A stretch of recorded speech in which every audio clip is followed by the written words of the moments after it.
ನಮಸ್ಕಾರ. ಇವತ್ತಿನ ಮಿರರ್ ವಿಶೇಷ ಕಾರ್ಯಕ್ರಮ ನಿಮ್ಮನ್ನೆಲ್ಲ ಎಚ್ಚರಿಸುವಂತಹ ಈ 1 ಗಂಟೆಗಳ ಕಾರ್ಯಕ್ರಮ. ಹೀಗಾಗಿ ಕರ್ನಾಟಕದ ಅಥವಾ ದೇಶದ ಯಾವುದೇ ಮೂಲೆಯಲ್ಲಿ ಕೂತಿದ್ರು ಕೂಡ ಈ 1 ಗಂಟೆ ನಿಮಗೆ ಖಂಡಿತವಾಗ್ಲೂ ಉಪಯುಕ್ತ ಮಾಹಿತಿಯನ್ನು ಕೊಡುವಂಥದ್ದನ್ನ ನಾನಂತೂ ಪ್ರಾಮಿಸ್ ಮಾಡ್ತೀನಿ ಅಂತ ಅನಿಸ್ತಾ ಇದೆ. ಡಿಮಾನಿಟೈಸೇಷನ್ ನವೆಂಬರ್ 8ನೇ ತಾರೀಕು 2016. ಈ ಅನಾನ್ಯೀಕರಣದ ಎಫೆಕ್ಟು ಬಹುಶಃ ದೊಡ್ಡ ಮಟ್ಟದ ಒಂದು ರೀತಿ ಬೆಳವಣಿಗೆಯನ್ನು ಕ್ರಿಯೇಟ್ ಮಾಡ್ತು. ಇದು ಪ್ರೋಸ್ ಮತ್ತು ಕಾನ್ಸ್ ಎರಡಕ್ಕೂ ಕೂಡ ಎಡೆ ಮಾಡಿಕೊಡ್ತಾ ಇದೆ. ಅಂದರೆ ಎಷ್ಟೋ ಸಂದರ್ಭದಲ್ಲಿ ಈ ಥರದ ಬೆಳವಣಿಗೆ ನಡಿಬೇಕಾದ್ರೆ ಇನ್ಯಾರ ಕುತಂತ್ರಿಗಳು, ಇನ್ಯಾರ ಕಪ್ಪು ಹಣ ಇಟ್ಟುಕೊಂಡಿರೋರು ಇದಕ್ಕೆ ಸೆಡ್ಡು ಹೊಡೆಯೋ ಹಾಗೆ ಅದಕ್ಕೆ ಚಾಲೆಂಜ್ ಮಾಡಿ ಆದಂತಹ ಬೆಳವಣಿಗೆಯನ್ನು ನೀವು ನೋಡ್ತಾನೆ ಇದ್ದೀರಾ. ಇವತ್ತು ನಾವು ಮಾತಾಡ್ತಿರೋದು ನಿಮ್ಮನ್ನು ಅಲರ್ಟ್ ಮಾಡುವುದಕ್ಕೆ. ಅದು ಏನು ಕ್ಯಾಶ್ಲೆಸ್ ಆಗಿ ನಾವು ಕೆಲಸ ಮಾಡುವಂಥ ಇಂಟರ್ನೆಟ್ ಬ್ಯಾಂಕಿಂಗ್ ಯೂಸ್ ಮಾಡ್ತಿರ್ತೀವಿ, ಮೊಬೈಲ್ ಆ್ಯಪ್ ಮೂಲಕ ನಮ್ಮ ಬ್ಯಾಂಕನ್ನ ಆಕ್ಸೆಸ್ ಮಾಡ್ತಿರ್ತೀವಿ, ಆ ಮೂಲಕ ಅಮೌಂಟನ್ನು ಟ್ರಾನ್ಸ್ಫರ್ ಮಾಡ್ತಿರ್ತೀವಿ ಅಥವಾ ಇನ್ಯಾವುದಕ್ಕೋ ಪೇಮೆಂಟ್ ಮಾಡ್ತಿರ್ತೀವಿ. ಇದನ್ನೂ ಕೂಡ ಖದೀಮರು ಅಥವಾ ಇನ್ನೂ ದೊಡ್ಡ ಮಟ್ಟದ ಬ್ರಿಲಿಯಂಟ್ಗಳು ಯಾರಿದ್ದಾರೆ ಅವರು ನಕಾರಾತ್ಮಕವಾಗಿ ನಿಮ್ಮ ಅಕೌಂಟ್ಗಳನ್ನು ಹ್ಯಾಕ್ ಮಾಡ್ತಿದ್ದಾರೆ. ಅಫ್ಕೋರ್ಸ್ ಇದನ್ನು ಸುಮ್ಮನೆ ಕೂತು ಹೇಳ್ತಿಲ್ಲ, ಇದನ್ನು ನಿಮ್ಮ ಮುಂದೆ ಉದಾಹರಣೆ ಸಮೇತ ಹೇಳೋಕ್ಕೆ ಶುರು ಮಾಡ್ತೀವಿ. ಒಂದು 4 ದಿನದಲ್ಲಿ 5 ದಿನದಲ್ಲಿ ಮಧ್ಯೆ ನವೆಂಬರ್ಲೋ ಡಿಸೆಂಬರ್ಲೋ ತೆಗೆದುಕೊಂಡರೆ ಅದು ಲಕ್ಷಗಟ್ಟಲೆ ಕಂಪ್ಲೇಂಟ್ಗಳು ರಿಜಿಸ್ಟ್ರೇಷನ್ ಆಯ್ತಲ್ಲ. ಇದು ನಮ್ಮನ್ನು ಈಗ ಇವತ್ತಿನ ಈ ಕಾರ್ಯಕ್ರಮಕ್ಕೆ ಎಡೆ ಮಾಡಿಕೊಡ್ತಿದ್ದೀವಿ. ಶುರು ಮಾಡ್ತಿದ್ದೀವಿ ಇವತ್ತಿನ ಮಿರರ್ ವಿಶೇಷ ಕಾರ್ಯಕ್ರಮ ಪಬ್ಲಿಕ್ ಅಲರ್ಟ್.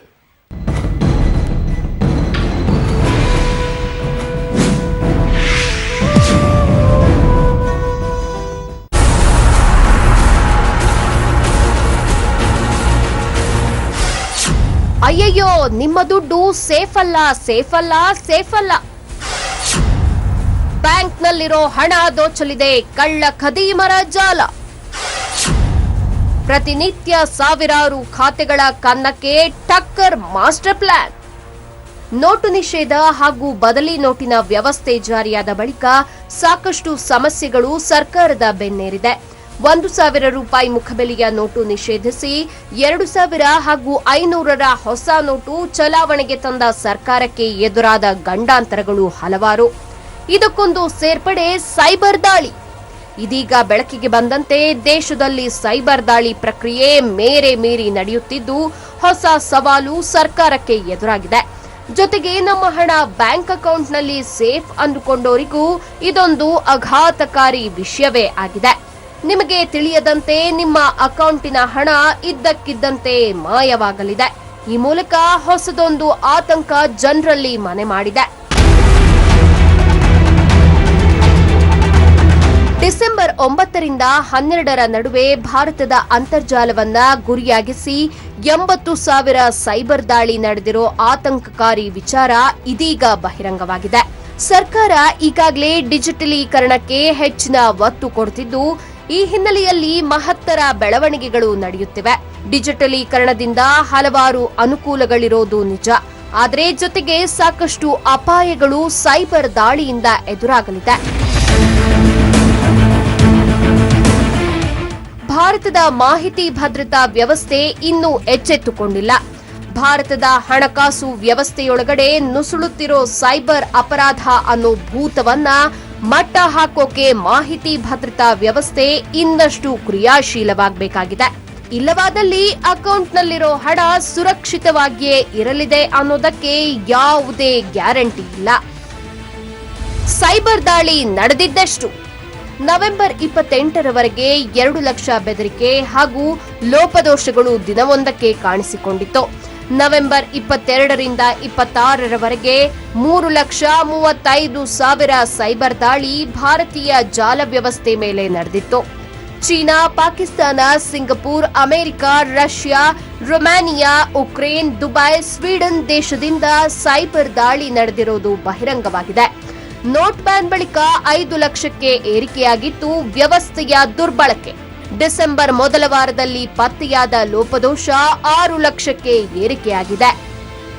ಇಷ್ಟೆಲ್ಲದರ ನಡುವೆ ಖುಷಿ ಪಡೋ ವಿಚಾರವೇನಪ್ಪ ಅಂದ್ರೆ ಈ ಹೆಚ್ಚಿನೆಲ್ಲ ಲೋಪದೋಷಗಳು ಹಾಗೂ ಸೈಬರ್ ಅಪರಾಧಗಳು ಹಣಕಾಸು ವ್ಯವಸ್ಥೆಗೆ ಯಾವುದೇ ಹೆಚ್ಚಿನ ಹಾನಿಯನ್ನುಂಟು ಮಾಡಿರಲಿಲ್ಲ. ರಾಹುಲ್ ಗಾಂಧಿ ಹಾಗೂ ವಿಜಯ್ ಮಲ್ಯ ಟ್ವಿಟರ್ ಖಾತೆಯನ್ನ ಹ್ಯಾಕ್ ಮಾಡಿದ ಲೀಶನ್ ಮಾತ್ರವಲ್ಲದೆ ಸಕ್ಫ್ಲೈ, ಲಾಜರಸ್, ಓಡಿನಫ್, ಡಾಂಟಿ ಭಾರತವನ್ನ ಟಾರ್ಗೆಟ್ ಆಗಿ ಇಟ್ಟುಕೊಂಡು ಸೈಬರ್ ದಾಳಿ ನಡೆಸುತ್ತಿರುವುದು ನೋಟ್ ಬ್ಯಾನ್ ಬಳಿಕ ಹೆಚ್ಚಾಗ್ತಿದೆ.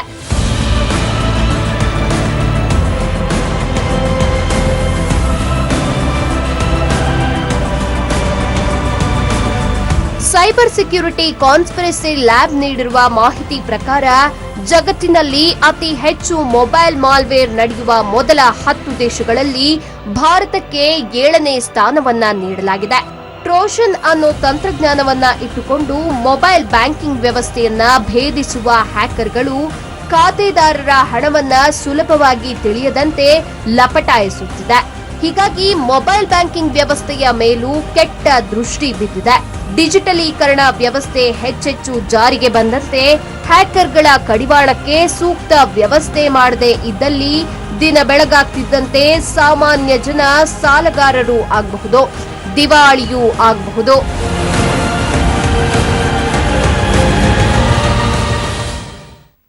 ನಿಮಗೆ ಸಂಬಂಧಪಟ್ಟಂಥ ಕಾನ್ಫಿಡೆನ್ಷಿಯಲ್ ಇನ್ಫಾರ್ಮೇಷನ್ ಏನು ಹೇಳ್ತೀವಿ, ಅದು ಲಾಸ್ ಆಗ್ತಿರೋದಕ್ಕೆ ಅಥವಾ ಲೀಕೇಜ್ ಆಗ್ತಿರೋದಕ್ಕೆ ಹಲವಾರು ಕಾರಣಗಳಿರುತ್ತೆ. ಹಾಗಾದರೆ ಪ್ರತಿಯೊಬ್ಬ ಇಂಡಿವಿಜುವಲ್ ಯಾರು ಈಗ ಮೊದಲಿಂದನೂ ಕೂಡ ಮಾಡ್ತಿದ್ರಿ, ಅಂದರೆ ಆನ್ಲೈನ್ ಅಪ್ಲಿಕೇಶನ್ ಯೂಸ್ ಮಾಡಿ ನಿಮ್ಮ ಬ್ಯಾಂಕಿಂಗ್ ವ್ಯವಹಾರಗಳನ್ನು ಮಾಡ್ತಿದ್ರಿ, ಮತ್ತು ಈಗ ಯಾರು ಕಲಿಯೋಕ್ಕೆ ಶುರು ಮಾಡಿದ್ದೀರಿ, ತುಂಬ ಜನ ಅದನ್ನ ಈಗಾಗಲೇ ರೂಢಿಸ್ಕೊಂಡಿದ್ದಾರೆ. ಮೊಬೈಲ್ಗಳಿಗೆ ಅದು ಆ್ಯಂಡ್ರಾಯ್ಡ್ ಆಗಲಿ ಅಥವಾ ಇನ್ಯಾವುದೋ ಆಪ್ರೇಟಿಂಗ್ ಸಿಸ್ಟಮ್ ಯೂಸ್ ಮಾಡ್ತಿರೋರು ಕೂಡ ಅದ್ರ ಬಗ್ಗೆ ಈಗಾಗಲೇ ಗಮನ ಹರಿಸಿದ್ದಾರೆ. ಅವರು ಎಚ್ಚೆತ್ತುಕೊಳ್ಳಬೇಕಾದಂಥ ಹಲವಾರು ವಿಚಾರಗಳ ಬಗ್ಗೆ ಇವತ್ತಿನ ಮಿರರ್ ಕಾರ್ಯಕ್ರಮದಲ್ಲಿ ನಾವು ಬೆಳಕು ಚೆಲ್ಲೋರಿದ್ದೀವಿ. ನಮ್ಮ ಜೊತೆ ಇರುವಂಥ ಅತಿಥಿಗಳನ್ನ ನಿಮಗೆ ಪರಿಚಯ ಮಾಡಿಕೊಡ್ತೀನಿ. Let me introduce to my left. ನನ್ನ ಜೊತೆ ಇದ್ದಾರೆ ಹಿರಿಯ ಬ್ಯಾಂಕ್ ಅಧಿಕಾರಿಗಳು. ಅಫ್ಕೋರ್ಸ್ ಈಸ್ ರಿಟೈರ್ಡ್, ಬಟ್ ಇವತ್ತಿಗೂ ಕೂಡ ಅಪ್ಡೇಟೆಡ್ ನಾಲೆಡ್ಜ್ ಅವರಿಗಿದೆ. ನನ್ನ ಜೊತೆ ಇದ್ದಾರೆ ಶ್ರೀ ಕೃಷ್ಣ ಅವರು, ಜೊತೆಗೆ ಸಮಾಜ ಸೇವೆಯಲ್ಲಿ ಕೂಡ ತೊಡಗಿಸ್ಕೊಂಡಿದ್ದಾರೆ. ಕೃಷ್ಣ ಅವರೇ ನಮಸ್ಕಾರ, ನಮ್ಮ ಕಾರ್ಯಕ್ರಮಕ್ಕೆ ಸ್ವಾಗತ. ಅವರ ಎಡಭಾಗದಲ್ಲಿ ಈ ಥರದ್ದು ಯಾರೇ ಮಾಡಿದ್ರು ಕೂಡ ನಾವು ಸಿಕ್ಕಾಕೊಳ್ಳಲ್ಲ, ನಾವೆಲ್ಲೋ ಕೂತು ಏನೋ ಮಾಡ್ತಿರ್ತೀವಿ, ಇನ್ಯಾರು ಹುಡುಕಕ್ಕೆ ಬರ್ತಾರೆ ಅಂತಿದ್ರೆ ಅಂಥವ್ರನ್ನ ಹೆಡೆಮುರಿ ಕಟ್ಟಿ ಜೈಲೊಳಗೆ ದಬ್ಬಿ ಮಾಡಿರುವಂಥ ಒಬ್ಬ ಎಮಿನೆಂಟ್ ಆಫೀಸರ್, ನಿವೃತ್ತ ಪೊಲೀಸ್ ಹಿರಿಯ ಅಧಿಕಾರಿಗಳಾದಂಥ ಶ್ರೀ ನಾಗರಾಜ್ ಅವರು ನಮ್ಮ ಜೊತೆ ಇದ್ದಾರೆ. ಸರ್ ನಮಸ್ಕಾರ, ನಮ್ಮ ಕಾರ್ಯಕ್ರಮಕ್ಕೆ ಸ್ವಾಗತ. ಕೆಲವೇ ಕ್ಷಣದಲ್ಲಿ ಸೈಬರ್ ಸೆಕ್ಯೂರಿಟಿ ಎಕ್ಸ್ಪರ್ಟ್ ಕೂಡ ನಮ್ಮ ಜೊತೆಗೆ ಬರ್ತಾರೆ, ಜಾಯಿನ್ ಆಗ್ತಾರೆ. ಅವರ ಮಾತುಗಳಂತೂ ನಮಗೂ ಕೂಡ ತುಂಬ ಇಂಪಾರ್ಟೆಂಟ್. ಹಾಗಿದ್ರೆ let me as first reaction Shri Krishna ಅವರಿಂದ. ಸರ್, ಈ ಬೆಳವಣಿಗೆನ ಈಗ ನೋಡ್ತಿದ್ದೀರಿ ನೀವು, ಚೇಂಜಸ್ ಆಗಬೇಕಾಗಿತ್ತು, ನಮ್ಮ ಸಮಾಜಕ್ಕೆ ಅದು ಟೈಮ್ ತಗೊಳುತ್ತೆ ನಿಜ, ಬಟ್ ಈ ಬೆಳವಣಿಗೆ, ಆಘಾತಕಾರಿ ಬೆಳವಣಿಗೆ ಬಗ್ಗೆ ಏನು ಹೇಳೋಕೆ ಇಷ್ಟಪಡ್ತೀರಾ ಸರ್? ಸರ್, ಮೊಟ್ಟ ಮೊದಲು ಹೇಳಬೇಕು ಅಂದರೆ ಈ ಡಿಮಾನಿಟೈಸೇಷನಿಂದ ಫಸ್ಟು ಹೇಳಿದರು ಕಪ್ಪು ಹಣ, ಬ್ಲ್ಯಾಕ್ ಅದೆಲ್ಲ ಕನ್ವರ್ಟ್ ಮಾಡಬೇಕು ಅಂತ, ಅದು ಒಂದು ಪಾರ್ಟ್ ಅಷ್ಟೇ. ಟ್ರೂ. ಎರಡನೇದು ಕ್ಯಾಶ್ಲೆಸ್ ಅಂತ ಹೋಗೋಣ ಅಂತೇಳಿ. ಹೌದು. ಆಮೇಲೆ ಮುಂದಕ್ಕೆ ಲೆಸ್ ಕ್ಯಾಶ್ ಅಂತ ಹೇಳ್ಬಿಟ್ಟು.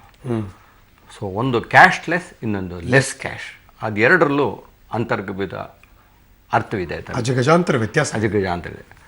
ಒಂದು ಕ್ಯಾಶ್ಲೆಸ್ ಅಂತ ಹೇಳಿದ್ರೆ ಎಲ್ಲೆಲ್ಲಿ ನಾವು ಕರೆನ್ಸಿ ಯೂಸ್ ಮಾಡೋಕ್ಕಾಗಲ್ವೋ ಅಲ್ಲಿ ಯೂಸ್ ಮಾಡದಿರೋದೇ ಒಳ್ಳೆಯದು. That is number 1. ಕರೆಕ್ಟ್. ಎರಡನೇದು ಲೆಸ್ ಕ್ಯಾಶ್ ಆಲ್ಸೋ, ಅದು ಕೂಡ. ಯಾಕೆಂದರೆ ನಮ್ಮಲ್ಲಿ ಎಷ್ಟೋ ಜನ ಅಕೌಂಟ್ ಮೂಲಕ ರೂಟ್ ಮಾಡ್ತಾ ಇರಲಿಲ್ಲ, ಅಥವಾ ಅವರು ಎಲ್ಲೂ ಪತ್ತೆ ಹಿಡಿಯೋಕ್ಕಾಗ್ತಾ ಇರಲಿಲ್ಲ. ಅವರೆಲ್ಲ ಯಾರು ತೆರಿಗೆ ಕಟ್ಟಾಗಲಿ ಟ್ಯಾಕ್ಸ್ ಬ್ರ್ಯಾಕೆಟ್ಗೆಲ್ಲ ಬರ್ತಾನೆ ಇರಲಿಲ್ಲ. ಆದ್ದರಿಂದ ಇವಾಗ ಗಣಕೀಕೃತ, ಇದು ಕಂಪ್ಯೂಟರೈಸ್ಡೇ ಇರ್ಬೋದು, ಟೆಕ್ನಾಲಜಿನೇ ಇರ್ಬೋದು, ಡಿಜಿಟಲ್ ಮೊಬೈಲ್ ಡಿಜಿಟಲ್ ಇರ್ಬೋದು, ಅದಕ್ಕೆ ಗೋ ಡಿಜಿಟಲ್ ಅಂತ ಇದ್ದೀವಿ, ಸಾಕಷ್ಟು ಬರ್ತಾ ಇದೆ. ಆದ್ದರಿಂದ ಈ ಒಂದು ನೆಪದಲ್ಲಿ ಡಿಮಾನಿಟೈಸೇಷನಲ್ಲಿ ಇದೆಲ್ಲ ಒಂದೊಂದಾಗ ನಾವು ಸ್ವೀಕಾರ ಮಾಡೋ ಪರಿಸ್ಥಿತಿ ಬಂದಿದೆ. ನೀವು ಅದಕ್ಕೆ ಈಗ ಹೊಂದ್ಕೊಂಡ್ಬಿಟ್ಟಿದ್ದೀರಿ, ಪರ್ಸನಲ್ ಹೇಳ್ತಿದ್ದೀರಿ. ನಮಗೆ ಹೊಂದ್ಕೊಳ್ಳೋದು ಬೇಡ ಅನ್ನೋಕ್ಕಿಂತ ನಾವು ಸಮಯಕ್ಕೆ ತಕ್ಕಂತೆ ನಾವು ಹೊಂದ್ಕೊಂಡ್ರೆ ನಾವು ಜಾಣರಾಗ್ತೀವಿ. Welcome back to you sir. Shri Nagaraj ನಮ್ಮ ಜೊತೆ ಇದ್ದಾರೆ. ಹೌಸ್ ಲೈಫ್ ನಾವು, ನಿಮ್ಮ ಲೈಫ್? ನಂದು ಡೆಫಿನೆಟ್ಲಿ ಬೆಟರ್.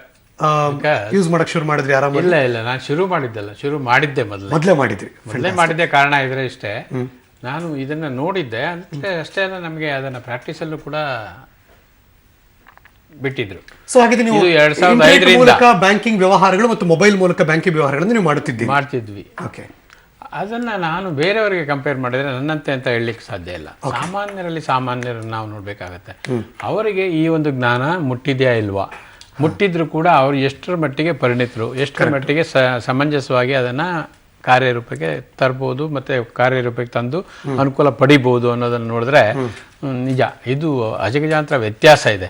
ಅಂದ್ರೆ ಗೊತ್ತಿರೋರಿಗೆ ಗೊತ್ತಿಲ್ಲದವ್ರಿಗೆ, ಈ ಗೊತ್ತಿಲ್ಲದವ್ರಿಗೆ ಒಂದು ಡಿಫರೆನ್ಸ್ ಜಾಸ್ತಿ ಆದಾಗ ಇದೊಂದು ದೊಡ್ಡ ಬೃಹದಾಕಾರದ ಒಂದು ಪ್ರಶ್ನೆ ಅಥವಾ ಪ್ರಾಬ್ಲಮ್ ಅಂತ ನಾವು ತಿಳ್ಕೊಳ್ಬೇಕಾಗುತ್ತೆ. ಅಷ್ಟೇ ಅಲ್ಲ, ಇದು ನಿಜ ಕೂಡ, ವಾಸ್ತವ ಕೂಡ. ಈಗ ನಮ್ಮ ಒಂದು ಹಳ್ಳಿಗೆ ಹೋದರೆ ಎಷ್ಟು ಜನಕ್ಕೆ ನೀವು ಬರ್ತದೆ ಅಂತ ನನಗೆ ಕೇಳಿದ್ರೆ, ನನಗೆ ಬರ್ತದೆ ಅಂತ ಹೇಳಿದ್ಮೇಲೆ ನಮ್ಮ ಹಳ್ಳಿಗೆಲ್ಲ ಬರ್ತದೆ ಅಂತ ಹೇಳಕ್ಕೆ ಸಾಧ್ಯ ಇಲ್ಲ. ಆದ್ದರಿಂದ ಇದು ಪೀಪಲ್ ಫ್ರೆಂಡ್ಲಿ ಏನು ಯೂಸರ್ ಫ್ರೆಂಡ್ಲಿ ಆ ಥರ ಆದಾಗ ಮಾತ್ರ. ಈಗ ನಾವು ಪಾಶ್ಚಿಮಾತ್ಯ ದೇಶಗಳಲ್ಲಿ ಹೋದರೆ ಪ್ರತಿಯೊಬ್ಬನಿಗೂ ಅದೊಂದು ಈಸ್ ಎ ಮಸ್ಟ್. ಕರೆಕ್ಟ್, ಮೊದಲಿಂದನೂ ಕೂಡ ಅದು ಪಾರ್ಟ್ ಆಫ್ ಲೈಫ್. ಹೌದು. ಹಾಗೆ ಇಲ್ಲಿ ಕೂಡ ಯಾರು ಎಜುಕೇಟೆಡ್ ಇದ್ದಾರೆ, ಯಾರು ಒಂದು ಅರ್ಬನೈಟ್ಸ್ ಇದ್ದಾರೆ, ಅವರಲ್ಲಿ ಮೆಜಾರಿಟಿ ಅದಕ್ಕೆ ಹೊಂದ್ಕೊಳ್ತಾ ಬರ್ತಾ ಇದ್ದಾರೆ. ಆದರೆ ಇದೇ ಪ್ರಮಾಣದಲ್ಲಿ ನೀವು ಒಂದು ಅಫಿಷಿಯಲ್ ಏರಿಯಾ ಅಥವಾ ರೂರಲ್ ಏರಿಯಾಗೆ ಹೋದರೆ ಅದು ಆಗ್ತಾ ಇಲ್ಲ. ಅದು ಆಗ್ತಾ ಇಲ್ಲ. ಕಾರಣ ಇದ್ರೆ ಬ್ಯಾಂಕಿಂಗ್ ಇತ್ತೀಚೆಗಷ್ಟೇ ಹಳ್ಳಿಗಳ ಕಡೆ ಹೋಗ್ತಾ ಇದೆ, ಹಳ್ಳಿಗೂ ಮುಟ್ತಾ ಇದೆ. ವ್ಯವಹಾರ ಅಲ್ಲ, ಯಾಕೆಂದ್ರೆ ಅಲ್ಲಿ ಬ್ಯಾಂಕಿಂಗ್ ವ್ಯವಸ್ಥೆಗೆ ಮೇಲೆ ಬ್ಯಾಂಕರ್ಸ್ಗೂ ಕೂಡ ನಂಬಿಕೆ ಇರಲಿಲ್ಲ. ಹಳ್ಳಿಗಳಲ್ಲಿ ಹೋಗಿ ಸಾಲ ಕೊಟ್ಟರೆ ಅದು ವಾಪಸ್ ಕೊಡೋದಿಲ್ಲ, ಅದರಿಂದ ಅವರು ಡಿಸ್ಕರೇಜ್ ಮಾಡ್ತಿದ್ರು, ಆ ಗ್ರೇ ಏರಿಯಾ ಅಂತ ಡಿಕ್ಲೇರ್ ಮಾಡ್ತಿದ್ರು. ಹಂಗಾಗಿ ಅವರು ಇನ್ನು ನೋಡಿದ್ರಲ್ಲಿ ರೈತರು ಸೂಸೈಡ್ ಅದೆಲ್ಲ ಯಾಕೆ, ಬೇರೆಯವರಿಂದ ನೇರವಾಗಿ ಹಣ ಪಡೆದು ಅವರಿಗೆ ಬಡ್ಡಿ, ಸುಸ್ತು ಬಡ್ಡಿ ಎಲ್ಲ ಕೊಡ್ಲಿಕ್ಕೆ ಆಗದೆ ಅವರು ಆ ಒಂದು ನಿರ್ಣಯ ತಗೊಂಡು ಸಾವಿಗೆ ಈಡಾಗಿರ್ತಕ್ಕಂಥವ್ರು. ಈ ಥರ ಒಂದು ಬ್ಯಾಂಕಿಂಗ್ ಸಿಸ್ಟಮ್ ಏನಿದೆ ಇದು ಬಂದಿರೋದು ಬಹಳ ಉತ್ತಮ ಇನ್ ದ ಲಾಂಗ್ ಟರ್ಮ್ ಅಥವಾ ಮಿಡಲ್ ಟರ್ಮ್. ಈ ಮಧ್ಯದಲ್ಲಿ ಇಮ್ಮಿಡಿಯೇಟ್ ಆಗಿ ನಿಮಗೆ ಕೇಳಿದರೆ ಪ್ರಶ್ನೆ ನಿಜ, ಬಹಳ ಬೃಹದಾಕಾರವಾದ ಪ್ರಶ್ನೆ ಇದೆ. ಅದನ್ನು ಎಷ್ಟರ ಮಟ್ಟಿಗೆ ಬ್ಯಾಂಕರ್ಸು ಎಸ್ಪೆಷಲಿ ಗವರ್ನೆನ್ಸ್ ಮುಖಾಂತರ ಗೌರ್ಮೆಂಟು ನಿಭಾಯಿಸ್ತದೆ ಅನ್ನೋದನ್ನು ಕಾದು ನೋಡಬೇಕಾಗಿದೆ. ಬಟ್ ಇದು ಏನಿದೆ, ಇದು is a good development, healthy development for the healthy economy. ಅಂದರೆ economy should be healthy. Developing country ಇದೆಯಲ್ಲ ಸರ್, ನೋಡಿ, ಈ ಗವರ್ನೆನ್ಸ್ ಯಾವಾಗಿಂದ ಇದೆ ನಮ್ಮ ರಾಜ್ಯದಲ್ಲೇ ತಗೊಳ್ಳಿ. ಈ ಗವರ್ನೆನ್ಸ್ ಆಲ್ಮೋಸ್ಟ್ 2000 ಇಂದ ಇದೆ. ಎಲ್ಲ ಡಾಕ್ಯುಮೆಂಟ್ಸ್ ಡಿಜಿಟಲೈಸ್ ಮಾಡಬೇಕಂತ ಯಾವಾಗ ಹೇಳಿದ್ರು, ಎಸ್ ಎಂ ಕೃಷ್ಣ ಅವರ ಕಾಲದಲ್ಲಿ all revenue records to be digitalised ಅಂದರು. ಆಗಿದೆ, ಸಾಕಷ್ಟು ಆಗಿದೆ. ಅದರಿಂದ ಅನುಕೂಲ ಯಾರಿಗೆ ಸಿಗ್ತಾ ಇದೆ ಇವಾಗ? ಬೈ ಅಂಡ್ ಲಾರ್ಜ್ ಈ ಮಫ್ಸಲ್ ಜನರಿಗೂ ಅರ್ಥ ಆಗಿದೆ. ಈಗ ಅನುಭವಕ್ಕೆ ಬಂದ್ಬಿಡ್ತದೆ. ನವೆಂಬರ್ 8ನೇ ತಾರೀಕಿಂದ ಶ್ರೀಕೃಷ್ಣ ಸರ್, ನವೆಂಬರ್ 8ನೇ ತಾರೀಕಿಂದ ಇಲ್ಲಿ ತನಕ ಹತ್ತತ್ರ ಇನ್ನೊಂದು 10-11 ದಿನ ಕಳೆದ್ಬಿಟ್ರೆ ಅದು ಮುಗೀತಿ ಎಲ್ಲವೂ ಕೂಡ. ಅಂದ್ರೆ ಎಲ್ಲರೂ ಕೂಡ ಅವ್ರ ATM ಕಾರ್ಡ್ಗಳಾಗ್ಲಿ, ಒಂದು ಡೆಬಿಟ್ ಅಥವಾ ಕ್ರೆಡಿಟ್ ಕಾರ್ಡ್ಗಳಾಗಲಿ, ಪ್ಲಸ್ ಆನ್ಲೈನ್ ಬ್ಯಾಂಕಿಂಗ್ ವ್ಯವಸ್ಥೆಗೆ ಒಂಚೂರು ಒಗ್ಗುವ ಪ್ರಯತ್ನವನ್ನು ಮಾಡ್ತಿದ್ದಾರೆ. ಅದೊಂದು ರೀತಿ ಜನ ಅಡ್ಜಸ್ಟ್ ಆಗ್ತಿದ್ದಾರೆ ಅಂತ ಅನಿಸ್ತಿದೆ ಸರ್? ಖಂಡಿತ. ಇವಾಗ ಅವರಿಗೆ ವಿಧಿ ಇಲ್ಲ ಅಂತ ಗೊತ್ತಾಗಿದೆ. ಆಮೇಲೆ ಇದು ಒಂಥರ ನಮ್ಮ ದೇಶದಲ್ಲಿ ಯಾವುದೇ ಒಂದು ಜಾರಿಗೆ ತರಬೇಕು ಅಂದರೆ ಪ್ರೆಷರ್ ತರಲಿಲ್ಲ ಅಂದರೆ ಮಾಡಲ್ಲ ಅವರು. ಇವಾಗ 1.5 ವರ್ಷದಿಂದ 2 ವರ್ಷದಿಂದ ಸುಮಾರು 2014ರಿಂದನೇ ದಯವಿಟ್ಟು ಎಲ್ಲರೂ ಬ್ಯಾಂಕ್ ಅಕೌಂಟ್ ಓಪನ್ ಮಾಡಿ, ಝೀರೋ ಬ್ಯಾಲೆನ್ಸ್ ಅಕೌಂಟ್ ಓಪನ್ ಮಾಡಿ, ಜನ್ಧನ್ ಎಲ್ಲ ಮಾಡಿ, ಎಲ್ಲ ಮಾಡಿದ್ರು ಕೇಳಲಿಲ್ಲ. ಯಾವಾಗ ನಿಮ್ಮ ಸಬ್ಸಿಡಿ ಎಲ್ಲ ಅದಕ್ಕೆ ಬರುತ್ತೆ, ಆಧಾರನ ಲಿಂಕ್ ಆವಾಗ ಒಂದು ಕತ್ತಿನ ಮೇಲೆ ಕೂತ್ಕೊಂಡಾಗ ಮತ್ತೆ ಶುರು ಮಾಡಿದ್ರು. ಅನ್ಅವಾಯ್ಡಬಲ್ ಸರ್ಕಮ್ಸ್ಟಾನ್ಸಸ್ ಅವ್ರಿಗೆ. ಇದು ನಮಗೆ ಇದಿಲ್ಲ ಅಂದರೆ ನಮ್ಗೆ ಆಗಲ್ಲ.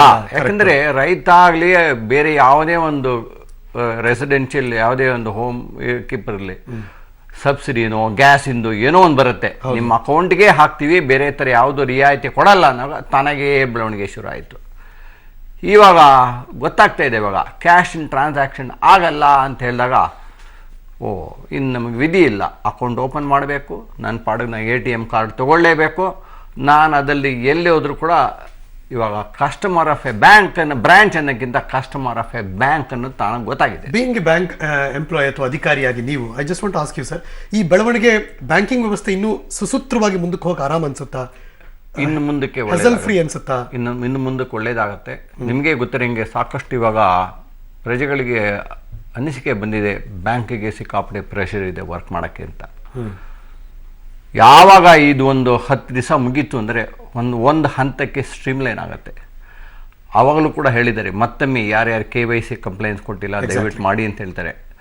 ಇನ್ನು ಇವಾಗ ಸುಮಾರು 100ಕ್ಕೆ ಒಂದು 60 ಜನ ಇವಾಗ ಬ್ಯಾಂಕಲ್ಲಿ ಅಕೌಂಟ್ ಓಪನ್ ಮಾಡಿರ್ಬೋದು. ಇನ್ನು ನೋಡಿ, ಇನ್ನೊಂದು 1 ತಿಂಗಳಲ್ಲಿ 100ಕ್ಕೆ ನಮ್ಮ ಪ್ರಜೆಯಲ್ಲಿ 120 ಕೋಟಿಲಿ ಏನಿಲ್ಲ 80ರಿಂದ 90 ಕೋಟಿ ಜನ ಅಕೌಂಟ್ ಓಪನ್ ಮಾಡೇ ಮಾಡ್ತಾರೆ. ಹಿರಿಯ ಬ್ಯಾಂಕ್ ಅಧಿಕಾರಿ ಶ್ರೀ ಕೃಷ್ಣ ಅವರು ಮತ್ತು ಹಿರಿಯ ನಿವೃತ್ತ ಪೊಲೀಸ್ ಆಫೀಸರ್ ಮಿಸ್ಟರ್ ನಾಗರಾಜ್ ಇಬ್ರು ಕೂಡ ನಮ್ಮ ಜೊತೆ ಇದ್ದಾರೆ. ಕೆಲವೇ ಕ್ಷಣದಲ್ಲಿ ಸೈಬರ್ ಸೆಕ್ಯೂರಿಟಿ ಎಕ್ಸ್ಪರ್ಟ್ ಕೂಡ ಜಾಯಿನ್ ಆಗ್ತಾರೆ. ಈಗ ಬರ್ತಿರುವಂತಹ ಒಂದು ಪ್ರಶ್ನೆ ಏನಪ್ಪಾ ಅಂದ್ರೆ, ನಾವೇನೋ ನಮ್ಮ ಮನೆಯ ಕಂಪ್ಯೂಟರ್ಲಿ ಕೂತು ಅಥವಾ ಲ್ಯಾಪ್ಟಾಪಲ್ಲಿ ಕೂತು ಇದನ್ನ ಒಂದಷ್ಟು ಕಲ್ತ್ಕೊಂಡಿದ್ದೀವಿ, ಮೊಬೈಲ್ನಲ್ಲಿ ಆ್ಯಂಡ್ರಾಯ್ಡ್ ಅಥವಾ ಮತ್ತು ಇನ್ಯಾವುದೋ ಅಪ್ಲಿಕೇಶನ್ ಯೂಸ್ ಮಾಡೋರು ಈ ಎಲ್ಲ ಬ್ಯಾಂಕಿಂಗ್ ವ್ಯವಸ್ಥೆಯನ್ನು ಕಲ್ತಿದ್ದೀವಿ. ನಮ್ಮ ಪಾಡನ್ನು ನಾವು ಕೂತು ನಿಯತ್ತಾಗಿ ನಮ್ಮ ಯೂಸರ್ ಐಡಿ ಹಾಕ್ತೀವಿ, ನಮ್ಮ ಪಾಸ್ವರ್ಡ್ ಹಾಕ್ತೀವಿ, ಬ್ಯಾಂಕಿನ ವ್ಯವಸ್ಥೆಯನ್ನು ಅದು ಥರ್ಡ್ ಪಾರ್ಟಿ ಟ್ರಾನ್ಸ್ಫರ್ NEFT ನೋ RTGS ಇವೆಲ್ಲವನ್ನು ಕೂಡ ಮಾಡ್ತಿದ್ದೀವಿ ನಾವು, ನಮಗೇನು ಪ್ರಾಬ್ಲಮ್ ಇಲ್ಲ ಅಂತ ನೀವೇನಾದರೂ ಅಂದ್ಕೊಂಡ್ರೆ you believe it or not. ಸುಮ್ಮನೆ ಎಕ್ಸಾಂಪಲ್ ಹೇಳೋದಾದರೆ, ನವೆಂಬರ್ ತಿಂಗಳಲ್ಲಿ ಒಂದು 4 ದಿನ ಅಂದರೆ 22ನೇ ತಾರೀಕಿಂದ 26ರವರೆಗೆ, ಮತ್ತು ಡಿಸೆಂಬರ್ ತಿಂಗಳಲ್ಲಿ ಒಂದು 4 ದಿನ ಅಂದರೆ ಡಿಸೆಂಬರ್ 9ರಿಂದ ಮೊನ್ನೆ 12ನೇ ತಾರೀಕುವರೆಗೆ, ಈ 4-5 ದಿವಸದಲ್ಲಿ ಎಷ್ಟೋ ಲಕ್ಷಗಟ್ಟಲೆ ಸೈಬರ್ ದಾಳಿ ನಡೆಯುತ್ತೆ ಅನ್ನುವ ಆತಂಕಕಾರಿ ಬೆಳವಣಿಗೆ ಇದೆಯಲ್ಲ, ಒಂದರ್ಥದಲ್ಲಿ ಸೈಬರ್ ಅಪರಾಧಗಳ ಭೂತ ನಮ್ಮನ್ನೀಗ ಕಾಡ್ತಾ ಇದೆ. ಹಾಗಾದ್ರೆ ಈ ಹ್ಯಾಕ್ ಮಾಡೋರು ಏನು ಮಾಡ್ತಾರೆ, ನಾವು ಹೇಗೆ ಲಾಗಿನ್ ಆಗಬೇಕು, ಈ ಸೆಕ್ಯೂರ್ ಅಂತ ಈ ವ್ಯವಸ್ಥೆ ಏನಿದೆ, ಭದ್ರತಾ ವ್ಯವಸ್ಥೆಯನ್ನು ಇನ್ನೂ ಕ್ರಿಯಾಶೀಲಗೊಳಿಸಬೇಕಾದ್ರೆ ಏನೇನೆಲ್ಲ ಆಗಬೇಕು, ನಾವು ಮಾಡಬೇಕಾದ್ರೆ ಡೂಸ್ ಆ್ಯಂಡ್ ಡೋಂಟ್ಸ್ ಏನೇನು, ಇದೆಲ್ಲದ್ರ ಬಗ್ಗೆ ನಿಮ್ಗೆ ಹೇಳುವಂಥ ಪ್ರಯತ್ನ ಮಾಡ್ತೀವಿ ನಾವು. ಇಸ್ ವೆರಿ ಇಂಪಾರ್ಟೆಂಟ್ ನನ್ನ ಪ್ರಕಾರ. ಎಷ್ಟೋ ಸಂದರ್ಭದಲ್ಲಿ ನಾವು ಉಚಿತವಾಗಿ ವೈಫೈ ಸೌಲಭ್ಯ ಇದೆ ಅಂತ ಬಂದಾಗ ನಾವು ಸಡನ್ನಾಗಿ ಮೊಬೈಲಲ್ಲೋ ಅಥವಾ ಇನ್ನೆಲ್ಲೋ ಕೂತಿದ್ದ ಲ್ಯಾಪ್ಟಾಪ್ನಲ್ಲೋ ಅದನ್ನು ಬಳಸ್ಕೊಂಡು ಬಿಡ್ತೀವಿ. ಅದು ಪಬ್ಲಿಕ್ಗೆ ಎಷ್ಟೋ ಸಂದರ್ಭದಲ್ಲಿ ನಾಲೆಡ್ಜ್ ಇರಲ್ಲ. ಇದನ್ನು ಬಳಸಿದ ಮೇಲೆ ನಮ್ಮ ಕಾನ್ಫಿಡೆನ್ಷಿಯಲ್ ಮಾಹಿತಿಗಳು ಏನಾದರೂ ಬೇರೆಯವರು ಅಕ್ಸೆಸ್ ಮಾಡಿಬಿಡ್ತಾರಾ, ಇದು ನಮಗೆ ತೊಂದರೆ ಆಗುತ್ತಾ. ಸುಮ್ಮನೆ ಚಾಟ್ ಮಾಡಬೇಕಾದ್ರೆ ಅದನ್ನು ಬಳಸ್ಕೊಂಡ್ರೆ ಓಕೆ, ಆದರೆ ಬ್ಯಾಂಕಿಂಗ್ ವ್ಯವಸ್ಥೆಯಲ್ಲಿ ಇದನ್ನು ಬಳಸ್ಕೊಂಡ್ರೆ ಏನಾಗುತ್ತೆ? ಐ ಥಿಂಕ್ ಸೈಬರ್ ಸೆಕ್ಯೂರಿಟಿ ಎಕ್ಸ್ಪರ್ಟ್ಗಳು ಇದ್ರ ಬಗ್ಗೆ ಮತ್ತಷ್ಟು ಮಾಹಿತಿ ಕೊಡ್ತಾರೆ. ನೀವು ಈ ಥರ ಮಾಡಬೇಕಾದ್ರೆ ಏನು ಮಾಡಬೇಕು, ಏನು ಮಾಡಬಾರ್ದು ಅಂತ. ಫಾರ್ ಇನ್ಸ್ಟೆನ್ಸ್, ಯಾರೊಬ್ಬರು ಹೇಳ್ತಿದ್ರು, ಅವ್ರ ಮೊಬೈಲ್ಗೆ ಸಡನ್ನಾಗಿ ಎಲ್ಲೋ ಕೂತಿರ್ತಾರೆ, ಒಂದು ಮೆಸೇಜ್ ಬರುತ್ತೆ ಸಡನ್ನಾಗಿ, ನಿಮ್ಮ ಅಕೌಂಟಿಂದ 5,000ನೋ 8,000 ಡೆಬಿಟ್ ಆಗಿದೆ ಅಂತ. ಸಡನ್ನಾಗಿ ಶಾಕ್, ಹೆಂಗಾಯಿತು, ನಾನು ಮನೇಲಿ ಕೂತಿದ್ದೀನಿ, ಸಡನ್ನಾಗಿ ಅವ್ರು ಮಾಡೋ ಕೆಲಸ ಅಂದರೆ ನೇರವಾಗಿ ಬ್ರ್ಯಾಂಚ್ಗೆ ಹೋಗ್ತಾರೆ. ಹೆಂಗಾಯ್ತಿದು, ನನ್ನ ಪಾಡು ನಾನು ATM ಯೂಸ್ ಮಾಡಿಲ್ಲ, ಹೆಂಗಾಗುತ್ತಿದ್ದು ಅಂತ. I want to ask Srikrishna, ನಮ್ಮ ಜೊತೆ ಬ್ಯಾಂಕ್ ಅಧಿಕಾರಿಗಳು, ಈ ಥರದ ಹಲವಾರು ಪ್ರಕರಣಗಳನ್ನು ನೀವು ಫೇಸ್ ಮಾಡಿರ್ತೀರ, ನನ್ನ ಪ್ರಕಾರ ಹಿಂದೆ ಫೇಸ್ ಮಾಡಿರ್ತೀರ. ಹೆಂಗಾಗೋಕ್ಕೆ ಸಾಧ್ಯ ಸರ್ ಇದು? ಸರ್, ಒಂದು ಇತ್ತೀಚಿನ ಯಾವುದೇ ಒಂದು ಬ್ಯಾಂಕ್ ಅಕೌಂಟ್ ಸುಮಾರು ಒಂದು 7-8 ವರ್ಷದಿಂದ ಅಂತ ಹೇಳಿದ್ರೆ ಎಲ್ಲ ಅಕೌಂಟ್ಗಳು ಬ್ಯಾಂಕಲ್ಲಿ ಓಪನ್ ಆಗಿರೋದೆಲ್ಲ ಕೋರ್ ಬ್ಯಾಂಕಿಂಗ್ ಅಕೌಂಟ್ಗಳು. ಕರೆಕ್ಟು. ಕೋರ್ ಬ್ಯಾಂಕ್ಗಳಲ್ಲಿ ಅಕೌಂಟ್ ಓಪನ್ ಆದ ತಕ್ಷಣವೇ ಅವರಿಗೆ ಕಸ್ಟಮರ್ ಕಿಟ್ ಅಂತ ಕೊಟ್ಟಿರ್ತಾರೆ, ಮೆಂಬರ್ಶಿಪ್. ಅದರಲ್ಲಿ ಒಂದು ATM ಕಾರ್ಡು, ಪಿನ್ನು ಎಲ್ಲ ಇರ್ತದೆ. ATM ಕಾರ್ಡ್ಗಳಿಗೂ ಒಂದು ಪಿನ್ ಅಂತ ಕೊಟ್ಟಿರ್ತಾರೆ. ಕರೆಕ್ಟು. ಅದನ್ನು ಕೊಟ್ಟಿದ ತಕ್ಷಣ ಅದನ್ನು ಜೋಪಾನ ಆಗೋರು ನೆನಪಿಟ್ಕೋಬೇಕೆ ಹೊರತು ಬೇರೆ ಎಲ್ಲೂ ಬರೆದಿರ್ಕೊಡುದು, ಕಾರ್ಡ್ ಮೇಲೆಲ್ಲ ಬರೀ ಕೊಡುದು. 3-4 ವ್ಯವಸ್ಥೆ ಸರ್. ಒಂದು CRN number, customer relationship number ಒಂದಿರುತ್ತೆ, ಅದು ಯಾವಾಗಲೂ ಫಿಕ್ಸ್ಡ್. ಅದು ಬಿಟ್ಟರೆ ಮೊಬೈಲ್ ಬ್ಯಾಂಕಿಂಗು, ಇಂಟರ್ನೆಟ್ ಬ್ಯಾಂಕಿಂಗು ಮತ್ತು ATM ಪಿನ್. ದಯವಿಟ್ಟು ಪಿನ್ನನ್ನು ಮೊದಲು ಕ್ಷೇಮವಾಗಿರಬೇಕು ಅಂದರೆ ಬೇರೆ ಎಲ್ಲೂ ಬರೆದಿರ್ಕೊಡಬೇಕು. ಅವರವರ ಹಾರ್ಡ್ ಡಿಸ್ಕ್ ಹಾಕೋ, ಮೆಮರೈಸ್ ಮಾಡ್ಕೋಬೇಕು ಜ್ಞಾಪಕ ಶಕ್ತಿಯಲ್ಲಿ. ಅದಿಲ್ಲ ಅಂತ ಹೇಳಿದ್ರೆ ಸೇಫೆಸ್ಟ್ ಇಂದ ಒಂದ್ಸಲ ಅದೇನು ಬೇಕೋ ಆಪರೇಟ್ ಮಾಡಿಬಿಟ್ಟು ನಿಮಗೆ ಯಾವುದು ಅನುಕೂಲವಾಗುತ್ತೋ ಆ ಪಾಸ್ವರ್ಡ್ಗೆ ನೀವು ಚೇಂಜ್ ಮಾಡ್ಕೊಡೋದು ಉತ್ತಮ. ಆಮೇಲೆ ಆಗಾಗಲೇ 3 ತಿಂಗಳು 6 ತಿಂಗಳು ಯಾವಾಗಲೂ ಒಂದ್ಸಲ ಪಾಸ್ವರ್ಡ್ ಅನ್ನು ಚೇಂಜ್ ಮಾಡ್ಕೊಳ್ತಾ ಇದ್ದಾರೆ, ಇನ್ನೂ ಕ್ಷೇಮ ಅಂತ ಹೇಳ್ತೀನಿ. ಫ್ಯಾಂಟಾಸ್ಟಿಕ್. ಶ್ರೀಕೃಷ್ಣ ಅವರು ಒಂದು ಟಿಪ್ಪನ್ನು ನಮಗೆ ಕೊಟ್ಟಿದ್ದಾರೆ. ಸ್ಟುಡಿಯೋಗೆ ಈ ಕ್ಷಣಕ್ಕೆ ಜಾಯಿನ್ ಆಗಿದ್ದಾರೆ. ಐ ಥಿಂಕ್ ಬ್ಯುಸಿ ಸ್ಕೆಡ್ಯೂಲ್ ನನ್ನ ಪ್ರಕಾರ ಅವ್ರಿಗೆ ಈಗ ಒಂದು ದೊಡ್ಡ ಚಾಲೆಂಜ್ ಕೂಡ. ಇದುವರೆಗೆ ಆಗುತ್ತಿದ್ದದ್ದು ಮತ್ತು ಕಳೆದ ಈ 35-40 ದಿನ ಆಗುತ್ತಿರುವ ಬೆಳವಣಿಗೆಯನ್ನು ಅವರು ಹೇಗೆ ನೋಡ್ತಿದ್ದಾರೆ ಅನ್ನೋದು ನನಗೂ ಅಷ್ಟೇ ಕುತೂಹಲ. ಸೈಬರ್ ಸೆಕ್ಯೂರಿಟಿ ಎಕ್ಸ್ಪರ್ಟ್ ಶುಭಮಂಗಳ ನಮ್ಮ ಜೊತೆ ಜಾಯ್ನ್ ಆಗಿದ್ದಾರೆ. ಮೇಡಮ್ ನಮಸ್ಕಾರ, ನಮ್ಮ ಕಾರ್ಯಕ್ರಮಕ್ಕೆ ಸ್ವಾಗತ. ವಿತ್ ಗುಡ್ ಸ್ಮೈಲ್ ನೀವು ನಮ್ಮ ಜೊತೆ ಬಂದು ಕೂತಿದ್ದೀರಿ, ಬಟ್ ನಡೀತಿರುವ ಆಘಾತಕಾರಿ ಬೆಳವಣಿಗೆಯೇ ಬೇರೆ ಅಂತ ಅನ್ಸೋಕೆ ಶುರುವಾಗ್ತಿದೆ. ಓಪನಿಂಗ್ ರಿಮಾರ್ಕ್ಸ್ ಅಲ್ಲಿ ಏನು ಹೇಳೋಕೆ ಬಯಸ್ತೀರಿ ಮೇಡಮ್? ಇವಾಗ ನಾವು ಡಿಮಾನಿಟೈಸೇಷನ್ ಆದ್ಮೇಲೆ ನಮ್ಮ ದಿನಗಳನ್ನ ನೋಡ್ತಾ ಇದೀವಿ. ಕ್ಯಾಶ್ಲೆಸ್ ಇಂಡಿಯಾ ಅಂತ ಆಯ್ತು, ಡಿಜಿಟಲ್ ಇಂಡಿಯಾ ಅಂತ ನೋಡ್ತಾ ಇದೀವಿ. ಎಷ್ಟೋ ಸಣ್ಣ ಪುಟ್ಟ ವ್ಯವಹಾರ ಮಾಡುವಂತಹ ನಮ್ಮ ಸಾಮಾನ್ಯ ಜನದಿಂದ ಹಿಡಿದು ದೊಡ್ಡ ದೊಡ್ಡ ವ್ಯವಹಾರ ಮಾಡುವಂತಹ ಕೋಟ್ಯಾಂತರ ರೂಪಾಯಿ ವ್ಯವಹಾರ ಮಾಡುವಂತಹ ಎಲ್ಲಾ ಜನದ ಕಷ್ಟಗಳು ಮತ್ತೆ ಪ್ರಾಬ್ಲಮ್ಸ್ ಏನಿರ್ಬೋದು ಇದೆಲ್ಲದನ್ನು ನೋಡ್ಕೊಂಡು ಬರ್ತಾ ನನ್ನಲ್ಲಿ ದೊಡ್ಡ ಪ್ರಶ್ನೆ ಒಂದು ಮೂಡಿದ್ದೇನು ಅಂದ್ರೆ, ನಮ್ಮ ಮೋದಿ ಅವರು ಎಲ್ಲದನ್ನು ತಂದ್ರು, ಆದ್ರೆ ಇದನ್ನೆಲ್ಲ ಮಾಡೋದಕ್ಕಿಂತ ಮುಂಚೆ ನಾವು ಎಕ್ಸ್ಪೆಕ್ಟ್ ಮಾಡ್ತಾ ಇದ್ದಂತಹ ಸೈಬರ್ ಸೆಕ್ಯೂರಿಟಿ ಅವೇರ್ನೆಸ್ ಆಗಲಿ, ಸೈಬರ್ ಸೆಕ್ಯೂರಿಟಿ ಮೆಜರ್ಸ್ ಆಗಲಿ ಯಾತಕ್ಕೆ ನಮ್ಮ ತನಕ ಇನ್ನೂ ಬಂದಿಲ್ಲ ಅನ್ನೋದು ಒಂದು ದೊಡ್ಡ ಪ್ರಶ್ನೆ ನಮ್ಮಲ್ಲಿ ಮೂಡ್ತಾ ಇದೆ. ಜನಕ್ಕಿನ್ನೂ ಗೊತ್ತಿಲ್ಲ ಅನ್ಸುತ್ತೆ. ಸೈಬರ್ ಸೆಕ್ಯೂರಿಟಿ ಅವರಿಗೆ 1000 ಅಲ್ಲ 100 ಅಲ್ಲ ಲಕ್ಷಗಟ್ಟಲೆ ಕಂಪ್ಲೇಂಟ್ ಬಂದಿರೋದು ಇತ್ತೀಚಿನ ಈ ಒಂದು ಖಂಡಿತವಾಗ್ಲು ಲಕ್ಷಗಟ್ಟಲೆ ಅನ್ನೋದಕ್ಕಿಂತ ಹೆಚ್ಚಾಗಿ ನಮ್ಗೆ ಹೇಗಾಗಿದೆ ಅಂದ್ರೆ ಅದು ಕೌಂಟ್ಲೆಸ್ ಅಂತ ಕರಿತಾ ಇದೀವಿ. ಎಷ್ಟೋ ಕಂಪ್ಲೇಂಟ್ಗಳು ಬಂದದ್ದು ಅದು ಕಂಪ್ಲೇಂಟ್ ಅಂತ ತಗೊಳ್ಬೇಕಾ ಅಥವಾ ಬರೀ ಅದನ್ನ ಒಂದ್ ಕಡೆ ರೆಕಾರ್ಡ್ ಮಾಡ್ಕೋಬೇಕಾ, ಪೊಲೀಸ್ ಸ್ಟೇಷನ್ಗೆ ಹೋಗ್ಬೇಕಾ, ಇಲ್ಲ ಬ್ಯಾಂಕಿಗೆ ಹೋಗಿ ಕಂಪ್ಲೇಂಟ್ ಮಾಡ್ಬೇಕಾ, ಟಿಕೆಟ್ ತಗೊಂಡೆ ನಾನು, ಟಿಕೆಟ್ಗೆ ನಾನು ಕಳಿಸಿದಂತಹ ಆನ್ಲೈನ್ ಪೇಮೆಂಟ್ ಆಗಿಲ್ಲ, ಏರ್ಟೆಲ್ಗೆ ನಾನು ಬಿಲ್ ಕಟ್ಟದೆ ರಿವರ್ಸ್ ಆಗಿ ಬಂದಿಲ್ಲ, ನಾವು ಮಾಡಿದಂತಹ ಆನ್ಲೈನ್ ರೀಚಾರ್ಜ್ ಅಲ್ಲಿ ದುಡ್ಡು ಹೋಗಿಲ್ಲ, ಇದ್ರ ಜೊತೆಗೆ ನಾನು ಪೇಟಿಎಂ ಅಲ್ಲಿ ದುಡ್ಡು ಹಾಕಿದಾಗ ನನ್ನ ಪೇಟಿಎಂ ವಾಲೆಟ್ 0 ಆಯ್ತು, ಯಾರ ಹತ್ರ ಹೋಗ್ಬೇಕು ನಾನು, ಪೇಟಿಎಂ ಅನ್ನೋ ಕಂಪನಿ ಯಾವುದು, ಪೇಪಲ್ ಅನ್ನೋ ಕಂಪನಿ ಯಾವುದು, ಬ್ಯಾಂಕಿಗೂ ಇದಕ್ಕೂ ರಿಲೇಷನ್ ಯಾವುದು, ನಾನು ಕ್ಯಾಶ್ಲೆಸ್ ಇಂಡಿಯಾ ಅಂತ ಹೇಳ್ತಾ ಇದ್ದೀನಿ. ಈ ಕ್ಯಾಶ್ಲೆಸ್ ಇಂಡಿಯಾ ಅಂದ್ರೆ ನನ್ನ ದುಡ್ಡು ಎಲ್ಲ ಹೋಗ್ತಾ ಇದೆ, ಬರೀ ನಂಬರ್ಸ್ ನಾನು ಬ್ಯಾಂಕ್ ಅಲ್ಲಿ ನೋಡ್ತಾ ಇದ್ದೀನಿ, ಇದಕ್ಕೂ ನನ್ನ ಡಿಮಾನಿಟೈಸೇಷನ್ಗೂ ಸಂಬಂಧ ಏನು? ಇದೆಂತಹ ಇರುವಂತಹ ಪ್ರಶ್ನೆಗಳನ್ನ ನೋಡ್ತಾ ಇದ್ದಾಗ ಪ್ರತಿದಿನ ನನಗೆ ಬಹುಶಃ ಮಲಗೋಕ್ಕೂ ಸಮಯ ಸಿಗಲ್ಲ. ಯಾಕಂದ್ರೆ ಪ್ರತಿ ಒಂದು ಕಾಲಲ್ಲೂ ಎಲ್ಲಾರ ಪ್ರಶ್ನೆನೇ ಇದು. ಓ ಮೈ ಗುಡ್ನೆಸ್, ನೀವು ಕೇಳಿದ ಇಷ್ಟು ಪ್ರಶ್ನೆ ನನ್ನ ತಲೆಯಲ್ಲಿ ಜುಮ್ಮತ್ ಹಿಂಗೆ ಹೋಗ್ತಾ ಇದೆ. ಹಿಂಗೆ ಜನಕ್ಕೆ ಎಷ್ಟು ಅನಿಸ್ತಿರ್ಬೇಡ ಅಂತ ನಂಗೆ ಗೊತ್ತಿಲ್ಲ. ಐ ಥಿಂಕ್ ನನ್ಗೆ ಅನ್ಸೋಕೆ ಶುರುವಾಗಿದೆ, ಈ ಕ್ಷಣಕ್ಕೆ ನಂಗೆ ಅನ್ಸೋಕೆ ಶುರುವಾಗಿದೆ. ನೀವು ಇಷ್ಟೆಲ್ಲ ಪ್ರಶ್ನೆಗಳು ಹೇಳಿದ್ಮೇಲೆ ನಮ್ಮ ಜನಕ್ಕೂ ಕೂಡ ತುಂಬಾ ಪ್ರಶ್ನೆಗಳು ಕಾಡ್ತಾ ಇರುತ್ತೆ. ಐ ಥಿಂಕ್ ನಮ್ಮ ಕಾರ್ಯಕ್ರಮದ ಇನ್ನೊಂದು ಸ್ವಲ್ಪ ಹೊತ್ತಾದ್ಮೇಲೆ ನಿಮ್ಮ ಕಾಲ್ಗೆ ಓಪನ್ ಮಾಡೋಕೆ ನಾನು ರೆಡಿ ಇದ್ದೀನಿ. ಬಿಕಾಸ್ ನಿಮಗೂ ತುಂಬಾ ಪ್ರಶ್ನೆಗಳು ಕೇಳೋದಿರುತ್ತೆ. ಎಕ್ಸ್ಪರ್ಟ್ಗಳು ಇಲ್ಲಿ ಕೂತಿರ್ಬೇಕಾದ್ರೆ ಇದಕ್ಕಿಂತ ಇನ್ಯಾವ ಕಾರ್ಯಕ್ರಮ ಬೇಕು ನೀವು ಕಾಲ್ ಮಾಡಿ ಅದ್ರ ಬಗ್ಗೆ ಒಂದು ಕ್ಲಾರಿಫಿಕೇಶನ್ ತಗೋಬೇಕು ಅನ್ಸುತ್ತೆ. ಮೇಡಮ್, ನೀವು ಪೊಲೀಸ್ ಸ್ಟೇಷನ್ ಅಂತ ಮಧ್ಯ ತೆಗೆದ್ರಿ, ಈ ಪೊಲೀಸ್ ಸ್ಟೇಷನ್ಗೂ ನಿಮಗೂ ಅಂದ್ರೆ ಜನನ ನೀವು ಅಲ್ಲಿ ಕಳಿಸ್ಬೇಕಾ ಮತ್ತೆ ಹೇಗೆ ಲಿಂಕ್ ಆಗುತ್ತೆ ಸರ್ ನಿಮ್ಮಿಬ್ಬರದು ಆಕ್ಚುಲಿ ಹಂಗೆ ನೋಡೋಕೋದ್ರೆ? ಇವಾಗ ಏನಾಗುತ್ತೆ ಅಂದ್ರೆ ಸಾಕಷ್ಟು ಇವಾಗ ನಡೀತಾ ಇರುವಂತಹ ಟ್ರಾನ್ಸಾಕ್ಷನ್ಸ್, ಇವಾಗ ಒಬ್ಬ ತರಕಾರಿ ಮಾಡೋರಿಂದ ಹಿಡಿದು ಟೀ ಮಾಡೋರ್ವರೆಗೂ ಪೇಟಿಎಂ ಯೂಸ್ ಮಾಡ್ತಾ ಇದ್ದಾರೆ, ಅಲ್ಲಿ ಟ್ರಾನ್ಸಾಕ್ಷನ್ಸ್ ನಡೀತಾ ಇದೆ. ಈ ಟ್ರಾನ್ಸಾಕ್ಷನ್ ಗಳಲ್ಲಿ ಎಲ್ಲ ಆನ್ಲೈನ್ ಥ್ರೂನಲ್ಲಿ ಆಗುತ್ತೆ. ಇದರಲ್ಲಿ ಅವ್ರು ಕಾಣುವಂತಹ ಅಪರಾಧಗಳು ಎಲ್ಲಿಗೆ ಹೋಗ್ಬೇಕು? ಪೊಲೀಸ್ ಸ್ಟೇಷನ್ಗೆ ಹೋಗ್ಬೇಕು, ಪೊಲೀಸ್ ಸ್ಟೇಷನ್ ಅಲ್ಲಿ ರಿಪೋರ್ಟ್ ಮಾಡಬೇಕು. ಈಗ ಪೊಲೀಸ್ ಸ್ಟೇಷನ್ ಇಂದ ನಾವೇನ್ ಎಕ್ಸ್ಪೆಕ್ಟ್ ಮಾಡ್ತಾ ಇದೀವಿ? ಆ ಪೊಲೀಸಲ್ಲಿ ಸೈಬರ್ ಕ್ರೈಮಿನ ಬಗ್ಗೆ, ಟೆಕ್ನಾಲಜಿ ಬಗ್ಗೆ, ಈ ರೀತಿ ಆಗುವಂತಹ ಆನ್ಲೈನ್ ಟ್ರಾನ್ಸಾಕ್ಷನಿನ ಬಗ್ಗೆ, ಮತ್ತೆ ಪ್ರಪಂಚದಲ್ಲಿ ನಾವು ಎಲ್ಲಿ ನಿಂತಿದ್ದೀವಿ ಈಗ, ಇದೆಲ್ಲದ್ರ ಬಗ್ಗೆ ಇರುವಂತಹ ನಂಟು ಏನಿದೆ ಇದು ಪೊಲೀಸ್ನವ್ರಿಗೆ ಗೊತ್ತಾಗಬೇಕು. ಲೆಟ್ ಮಿ ಆಸ್ಕ್ ಸರ್, ನಿಮ್ಮ ರೋಲ್ ಏನಿದೆ ಸರ್? ಹೌದು, ಈಗ ನೋಡಿ, ಸೈಬರ್ ಕ್ರೈಮ್ ಅಂದರೆ ಕಂಪ್ಯೂಟರ್ ಕ್ರೈಮ್ ಅಂತ. Computer is connected with networking. ಇದು ಸಿಂಪಲ್.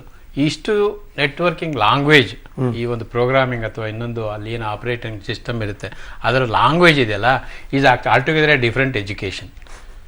ಇದು ನನಗೆ ಕೇಳಿದ್ರೆ ನಮ್ಮ ಕಾಲದಲ್ಲಿ we are almost outdated. Because our kids are doing it. ನಮ್ಮ ಮಕ್ಕಳು ಮಾಡ್ತಾ ಇದ್ದಾರೆ, ನಾವು ಅವರಿಂದ ಎಷ್ಟೋ ಕಲ್ತಿದ್ದೀವಿ. ಬಟ್ ನಮ್ಮ ಒಂದು ನಮ್ಮ ಒಂದು ಸರ್ವಿಸ್ ಮುಗಿಯೋ ಹಂತದಲ್ಲಿ ಈ ಒಂದು ನಾಲೆಡ್ಜು ಬಹಳಷ್ಟು ಶೀಘ್ರಗತಿಯಲ್ಲಿ ಬೆಳೆಯಿತು. ಆದ್ರಿಂದ ನಾವು not able to cope up with the speed. ಅಷ್ಟೊತ್ತಿಗೆ ನಮ್ದು ರಿಟೈರ್ಮೆಂಟ್ ಆಯಿತು. ಆದರೆ ನಾವು ಟಚಲ್ಲಿ ಇದ್ದೀವಿ. ಯಾಕೆ ಅಂತ ಹೇಳಿದ್ರೆ I am also part of the Indian masses ಅಥವಾ ಇಂಡಿಯನ್ ಸಿಟಿಸನ್ ಅಥವಾ ದೇಶದ ಅಥವಾ ಪ್ರಪಂಚದ ಒಂದು ಭಾಗದಲ್ಲಿ ವ್ಯವಹಾರ ಮಾಡಬೇಕು, ಪ್ರತಿಯೊಬ್ಬರು ಕೂಡ ಅದರ ಉಪಯೋಗ ಪಡಿತಾ ಇದ್ದೀನಿ. ಆ ಉಪಯೋಗ ಪಡಿಬೇಕಾದ್ರೆ ಅಥವಾ ಬಳಸಬೇಕಾದ್ರೆ ನನಗೆ ಏನನ್ನ ಬಳಸ್ತಾ ಇದ್ದೀನಿ, ಯಾವ ರೀತಿ ಬಳಸ್ತಾ ಇದ್ದೀನಿ ಅಂತ ಜ್ಞಾನ ಬೇಕು. ಇಲ್ಲಿ ಹೇಳಿದ್ರು ಮೇಡಮ್, ಆ ವಸ್ತು ಮೊದಲಿಗೆ ಅದು ಸೆಕ್ಯೂರಿಟಿ ಪ್ರೋಟೋಕಾಲ್ ಅಲ್ಲಿ ಎಲ್ಲಿ ಬ್ರೇಕ್ ಡೌನ್ ಆಗಿದೆ, ಯಾರು ಮಿಸ್ಟೇಕ್ ಮಾಡಿದ್ದಾರೆ, ಇದನ್ನ ಪತ್ತೆ ಮಾಡಿ ಆ ನಂತರದಲ್ಲಿ ಪೊಲೀಸ್ ಸ್ಟೇಷನ್ ಬರ್ತಾರೆ ಅವರು.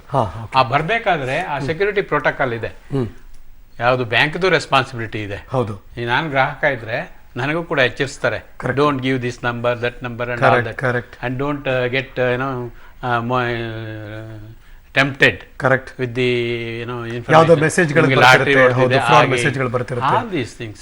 That is the basic responsibility of the banking bankers. ನಾನು ಯಾವ ಒಂದು ಇದಕ್ಕೆ ನಾನು ಕಸ್ಟಮರ್ ಇದ್ದೀನಿ, ಅವ್ರದ್ದು ಕಸ್ಟಮರ್ ಕೇರ್ ಅಂತ, ಆ ಕಸ್ಟಮರ್ ಕೇರ್ ವಿಷಯದಲ್ಲಿ ಮಾಡಬೇಕು. ಒಂದು ವೇಳೆ ನನಗೆ ಪಾಶ್ಚಿಮಾತ್ಯ ದೇಶದಲ್ಲಿ ಆದಂತಹ ಅನುಭವ, ಒಂದು ಮಿನಿಟ್ ಅಲ್ಲಿ ಏನಾದ್ರು ಈ ತರ ಫ್ರಾಡ್ ಆದ್ರೆ, if you inform the bank, the moment inform the bank, they made good of my money first.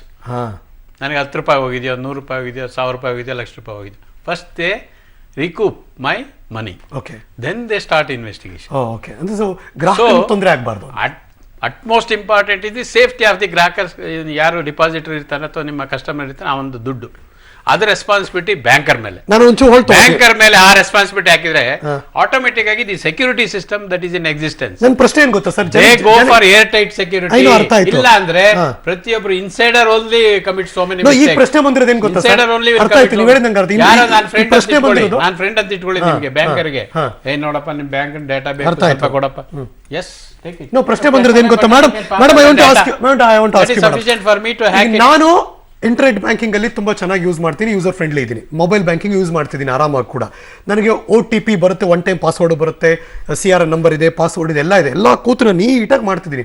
Still ನನ್ನ ಅಕೌಂಟ್ ಹ್ಯಾಕ್ ಆಗುತ್ತೆ ಅಂದ್ರೆ ಅಫ್ಕೋರ್ಸ್ ನಾನು ಸರ್ಪ್ರೈಸ್ ಆಗೇ ಆಗ್ತೀನಿ, ಹೆಂಗ್ ಸಾಧ್ಯ ಇದು ಅಂತ. ಇನ್ಯಾರೋ ಕದಿಮರು ಏನೇನ್ ಮಾಡ್ತಿದ್ದಾರೆ, ಹಾಗಾದ್ರೆ ನಾನು ಹೆಂಗ್ ಅಲರ್ಟ್ ಆಗಿರ್ಬೇಕು ಮೇಡಮ್? ಒನ್ ಶುಡ್ ಹೇಗೆ ಅಲರ್ಟ್ ಆಗಿರ್ಬೇಕು? ಅಲರ್ಟ್ ಆಗೋದ್ರ ಜೊತೆಗೆ ನಾನು ಇನ್ನೂ ಒಂದು ಪಾಯಿಂಟ್ ಸರ್ ಮಾತಾಡಿದ್ರಲ್ಲಿ ಸೇರಿಸಬೇಕು ಅಂತ ಇದು ಮಾಡ್ತೀನಿ. ಏನಂದ್ರೆ ಒಂದು ಅಕೌಂಟ್ ಹ್ಯಾಕ್ ಆಗೋದಾಗ್ಲಿ ಅಥವಾ ಟ್ರಾನ್ಸಾಕ್ಷನ್ ಅಲ್ಲಿ ಹ್ಯಾಕ್ ಆದ್ರೆ ನೀವೇನು ಮಾಡಕ್ಕಾಗಲ್ಲ, ನಿಮ್ OTPನೇ ಏನೇ ಇದ್ರು ಏನು ಮಾಡಕ್ಕಾಗಲ್ಲ. But here the major question, ಮುಖ್ಯವಾಗಿ ನಮ್ಮ ಮನಸ್ಸಲ್ಲಿ ಉಳ್ಕೊಳ್ಳೋ ಪ್ರಶ್ನೆ ಏನು ಅಂತಂದ್ರೆ, ನಮಗೆ ನಮ್ಮ ಸರ್ಕಾರ ಇದೆ, ಅಂದ್ರೆ ಡಿಮಾನಿಟೈಸೇಷನ್ ಅಂತ ಹೇಳಿ ಕ್ಯಾಶ್ಲೆಸ್ ಇಂಡಿಯಾ, ಡಿಜಿಟಲ್ ಇಂಡಿಯಾ ಎಲ್ಲ ತಂದಂತ ನಮ್ಮ ಸರ್ಕಾರ ಇದೆ. ಇದ್ರ ಜೊತೆ ನಮ್ಮ ಪೊಲಿಟಿಷಿಯನ್ಸ್ ಇದ್ದಾರೆ, ಇದ್ರ ಜೊತೆ ನಮ್ಮ ಲಾ ಮೇಕರ್ಸ್ ಇದ್ದಾರೆ, ಪೊಲೀಸ್ ಅವರು ಇದ್ದಾರೆ. ಇವ್ರು ಎಲ್ಲರನ್ನು ನಾವು ಲಿಂಕ್ ಆಗಿ ನಾವು ಸಿಟಿಸನ್ಸ್ ಆಗಿದ್ದೀವಿ. ಈ ಡಿಮಾನಿಟೈಸೇಷನ್ ಕ್ಯಾಶ್ಲೆಸ್ ಇಂಡಿಯಾ ಬಂದಾಗ ಬ್ಯಾಂಕ್ಗಳಿಗೆ ಅಂತ ಸಪರೇಟ್ ಆದ ಲಾ ಬಂತ. ಸೈಬರ್ ಕ್ರೈಮ್ ಆದ್ರೆ ಎಷ್ಟು ಮಿನಿಟ್ ಅಲ್ಲಿ ಇದು ರಿಸಾಲ್ವ್ ಆಗಬೇಕು, ಈ ತರದ ಸೈಬರ್ ಕ್ರೈಮಿಗೆ ಈ ತರದ ಒಂದು ಶಿಕ್ಷೆ ಅಂತ ಎಲ್ಲಿಂದ ಬಂತು? ಇನ್ನೂ ಬಂದಿಲ್ಲ. ಎರಡನೇದು, ನಮ್ಮ ಸಾಮಾನ್ಯ ಜನಕ್ಕೆ ಬೇಕಾಗಿದ್ದು ಲಾಗಿನ್ ಮುಂಚೆ ಅವೇರ್ನೆಸ್. ಅಂದ್ರೆ ಈ ಡಿಮಾನಿಟೈಸೇಷನ್ ಆದ್ಮೇಲೆ ಕ್ಯಾಶ್ಲೆಸ್ ಇಂಡಿಯಾ ಆದಾಗ ಈ ರೀತಿಯಾದ ಪೇಟಿಎಂ ಅಂದ್ರೆ ಏನು, ಪೇಪಾಲ್ ಅಂದ್ರೆ ಏನು, ನಮ್ಮ ವಾಲೆಟ್ಗಳ ಅಂದ್ರೆ ಏನು, ಫೋನಲ್ಲಿ ವಾಲೆಟ್ ನ ಯಾವ ರೀತಿ ಸ್ಟೋರ್ ಮಾಡ್ಕೋತೀವಿ, ಪ್ರತಿಯೊಬ್ಬ ಸಾಮಾನ್ಯ ಜನತೆಗೂ ಸಿಗುವಂತಹ ಈ ಎಲ್ಲಾ ಸೌಕರ್ಯಗಳನ್ನ ಕೊಟ್ಟು ಅದಕ್ಕೆ ಬೇಕಾಗಿರುವಂತಹ ಅವೇರ್ನೆಸ್ಸೇ ಇಲ್ಲ. ಒಂದು ಹೈ ಕ್ಲಾಸ್ ಗಾಡಿ ಕೊಟ್ಟಿದೀವಿ ನಾವು BMW, ಅದನ್ನ ಓಡ್ಸಕ್ ಗೊತ್ತಿಲ್ಲ ಅವ್ರಿಗೆ. ಓಡ್ಸಕ್ ಬರುತ್ತೆ, ಅದು ಯಾವ ಫ್ಯಾಕಲ್ಟಿ ಕೆಲಸ ಮಾಡುತ್ತೆ ಏನ್ ಮಾಡುತ್ತೆ ನಮಗೇನು ಗೊತ್ತಿಲ್ಲ, ಅದನ್ನ ಕೊಟ್ಟಾಗಿದೆ ನಾವೀಗ. ಹೌದು, ಹೌದು. ಇದರಲ್ಲಿ ನೀವು ಆಕ್ಸಿಡೆಂಟ್ ಮಾಡ್ಕೋಬಾರ್ದು, ಇದಕ್ಕೇನೇ ಪ್ರಾಬ್ಲಮ್ ಆದ್ರೂ ನಾವೇ ಹುಡುಕೋಬೇಕು ಅಂದ್ರೆ ನಾವ್ ಎಲ್ಲಿಂದ ಹುಡುಕೋದು? ಸಾಮಾನ್ಯ ಜನತೆಯಿಂದ ಬರುವ ಪ್ರಶ್ನೆ. Please sir. ಸರ್, ಇವರು ಪೊಲೀಸ್ ಆ್ಯಂಗಲ್ ಹೇಳಿದ್ದಾರೆ, ಅವರು ಸೈಬರ್ ಆ್ಯಂಗಲ್ ಸೈಬರ್ ಆ್ಯಂಗಲ್ ಇದೆ, ನಾನು ಬ್ಯಾಂಕರ್ ಆ್ಯಂಗಲಲ್ಲೂ ಹೇಳಬೇಕು. Please sir. ನಮ್ಮ ಭಾರತದಲ್ಲಿ ಫಸ್ಟ್ ಆಫ್ ಆಲ್ ಮ್ಯಾನ್ಯುಯಲ್ ಬ್ಯಾಂಕಿಂಗಿಂದ ಕಂಪ್ಯೂಟರೈಸೇಷನ್ ತರಕ್ಕೆ 2 ದಶಕ ತಗೊಂಡಿದೆ. 1984 ಶುರು ಮಾಡಿದ್ದಕ್ಕೆ ಸಾಕಷ್ಟು ಎಲ್ಲ ಬ್ಯಾಂಕ್ ಕಂಪ್ಯೂಟರೈಸ್ ಆಗಿದೆ 2006, 2000. ಕರೆಕ್ಟ್. ಇದು ಒಂದು ಸ್ಟೆಬಿಲೈಸ್ ಆಗೋಕ್ಕೆ ಒಂದು 8-10 ವರ್ಷ ತಗೊಂಡಿದೆ. ಇವಾಗ ನಮಗೆ demonetisation it was A surprise. ಯಾರಿಗೂ ಗೊತ್ತು, ಕೆಲವರು ಒಂದು ನವಗ್ರಹಗಳಂಗೆ 9 ಜನ ಬಿಟ್ಟು ಇಡೀ ದೇಶದಲ್ಲಿ ಬೇರೆ ಯಾರಿಗೂ ಗೊತ್ತಿರಲಿಲ್ಲ. ಕಂಪ್ಯೂಟರೈಸೇಷನ್ ಆಗಿ 20 ವರ್ಷ ಬೇಕಾಯಿತು. ಇದು ಅನೌನ್ಸ್ ಮಾಡಿ ಎಲ್ಲ ಎದ್ದು ಬಿದ್ದಂಗೆ ಎಲ್ಲ 50 ದಿವಸದಲ್ಲೇ ತಿಳ್ಕೋಬೇಕು ಅನ್ನೋಕ್ಕೆ ಇದು ಬಹಳ ಕಷ್ಟದ ವಿಚಾರ. ಇದಕ್ಕೆ ಯಾವುದೇ ಒಂದು ಸಾಧನೆ ಮಾಡಬೇಕು ಅಂದರೆ ಸಹನೀಯ ಜನಗಳದ್ದು ಬೇಕೇ ಬೇಕಾಗತ್ತೆ. ಅದಲ್ಲದೆ ತಪ್ಪು ತಿಳ್ಕೊಬಾರ್ದು, ಇಲ್ಲಿ ಗ್ರಾಹಕರಾಗಲಿ ಬ್ಯಾಂಕರಾಗಲಿ ಯಾವುದು ನಮ್ಮ ಸ್ವಭಾವ ನಮ್ಮ ಭಾರತದಲ್ಲಿ ಕಿಚ್ಚು ಹತ್ತದಾಗ ಬಾವಿ ತೋಡೋದಷ್ಟೇ.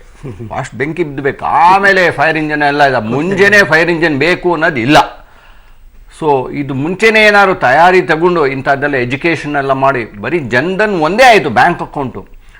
ಸುಮಾರು 2 ವರ್ಷದಿಂದ ಇವಾಗ MLAನೂ ನಮ್ಮ ಪ್ರಜೆನೇ, MP ಗಳು ನಮ್ಮ ಪ್ರಜೆನೇ, ನಮ್ಮ ಕಾರ್ಪೊರೇಟ್ರು ಅವ್ರುಗಳು ನಮ್ಮ ಪ್ರಜೆಗಳೇ.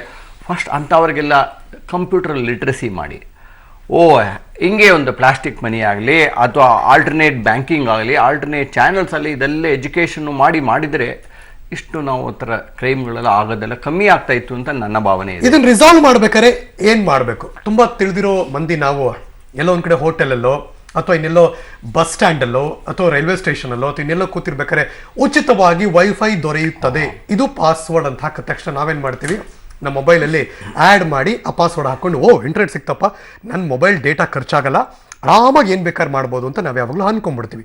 ಅದು ಚಾಟ್ಗಷ್ಟೇ ಸೀಮಿತವಾದರೆ ಓಕೆ, ಆದರೆ ನಿಮ್ಮ ಬ್ಯಾಂಕಿಂಗ್ ವ್ಯವಸ್ಥೆಯನ್ನು ಮಾಡೋಕ್ಕೆ ಶುರು ಮಾಡಿದ್ರೆ ಏನಾಗುತ್ತೆ? ಶುಭಮಂಗಳ ಐ ಥಿಂಕ್ ನನ್ನ ಪ್ರಕಾರ ವ್ಯಾಲಿಡ್ ಪಾಯಿಂಟ್, ಆ ಜಾಗಕ್ಕೆ ಬರ್ತಾರೆ, ಉಚಿತವಾಗಿ ಸಿಕ್ಕರೆ ಅದನ್ನ ಇನ್ಯಾರೋ ಅಂಡ್ಯೂ ಅಡ್ವಾಂಟೇಜ್ ಹೇಗೆ ತಗೋತಾರೆ? ಬಿ ಕೇರ್ಫುಲ್ ಆ ಥರದಲ್ಲಿದ್ದಾಗ. ಅದು ಯಾವ ಥರದ ಎಡೆ ಮಾಡಿಕೊಡುತ್ತೆ ಅನ್ನೋದನ್ನು ಕೂಡ ಅವ್ರು ಹೇಳ್ತಾರೆ ಒಂದು ಬ್ರೇಕ್ ಆದಮೇಲೆ. ಪ್ಲಸ್ ನಿಮಗೂ ಕೂಡ ಯಾವುದಾದ್ರೂ ಒಂದು ಡೌಟ್ ಇತ್ತು ಅಂದರೆ you can bus us back, ಅಂದರೆ ನೀವು ನಮ್ಗೆ ಕಾಲ್ ಮಾಡ್ಬೋದು, ನೇರವಾಗಿ ಅವ್ರ ಜೊತೆ ಮಾತಾಡೋಕ್ಕೂ ಕೂಡ ನಾನು ಅವಕಾಶ ಮಾಡಿಕೊಡ್ತೀನಿ.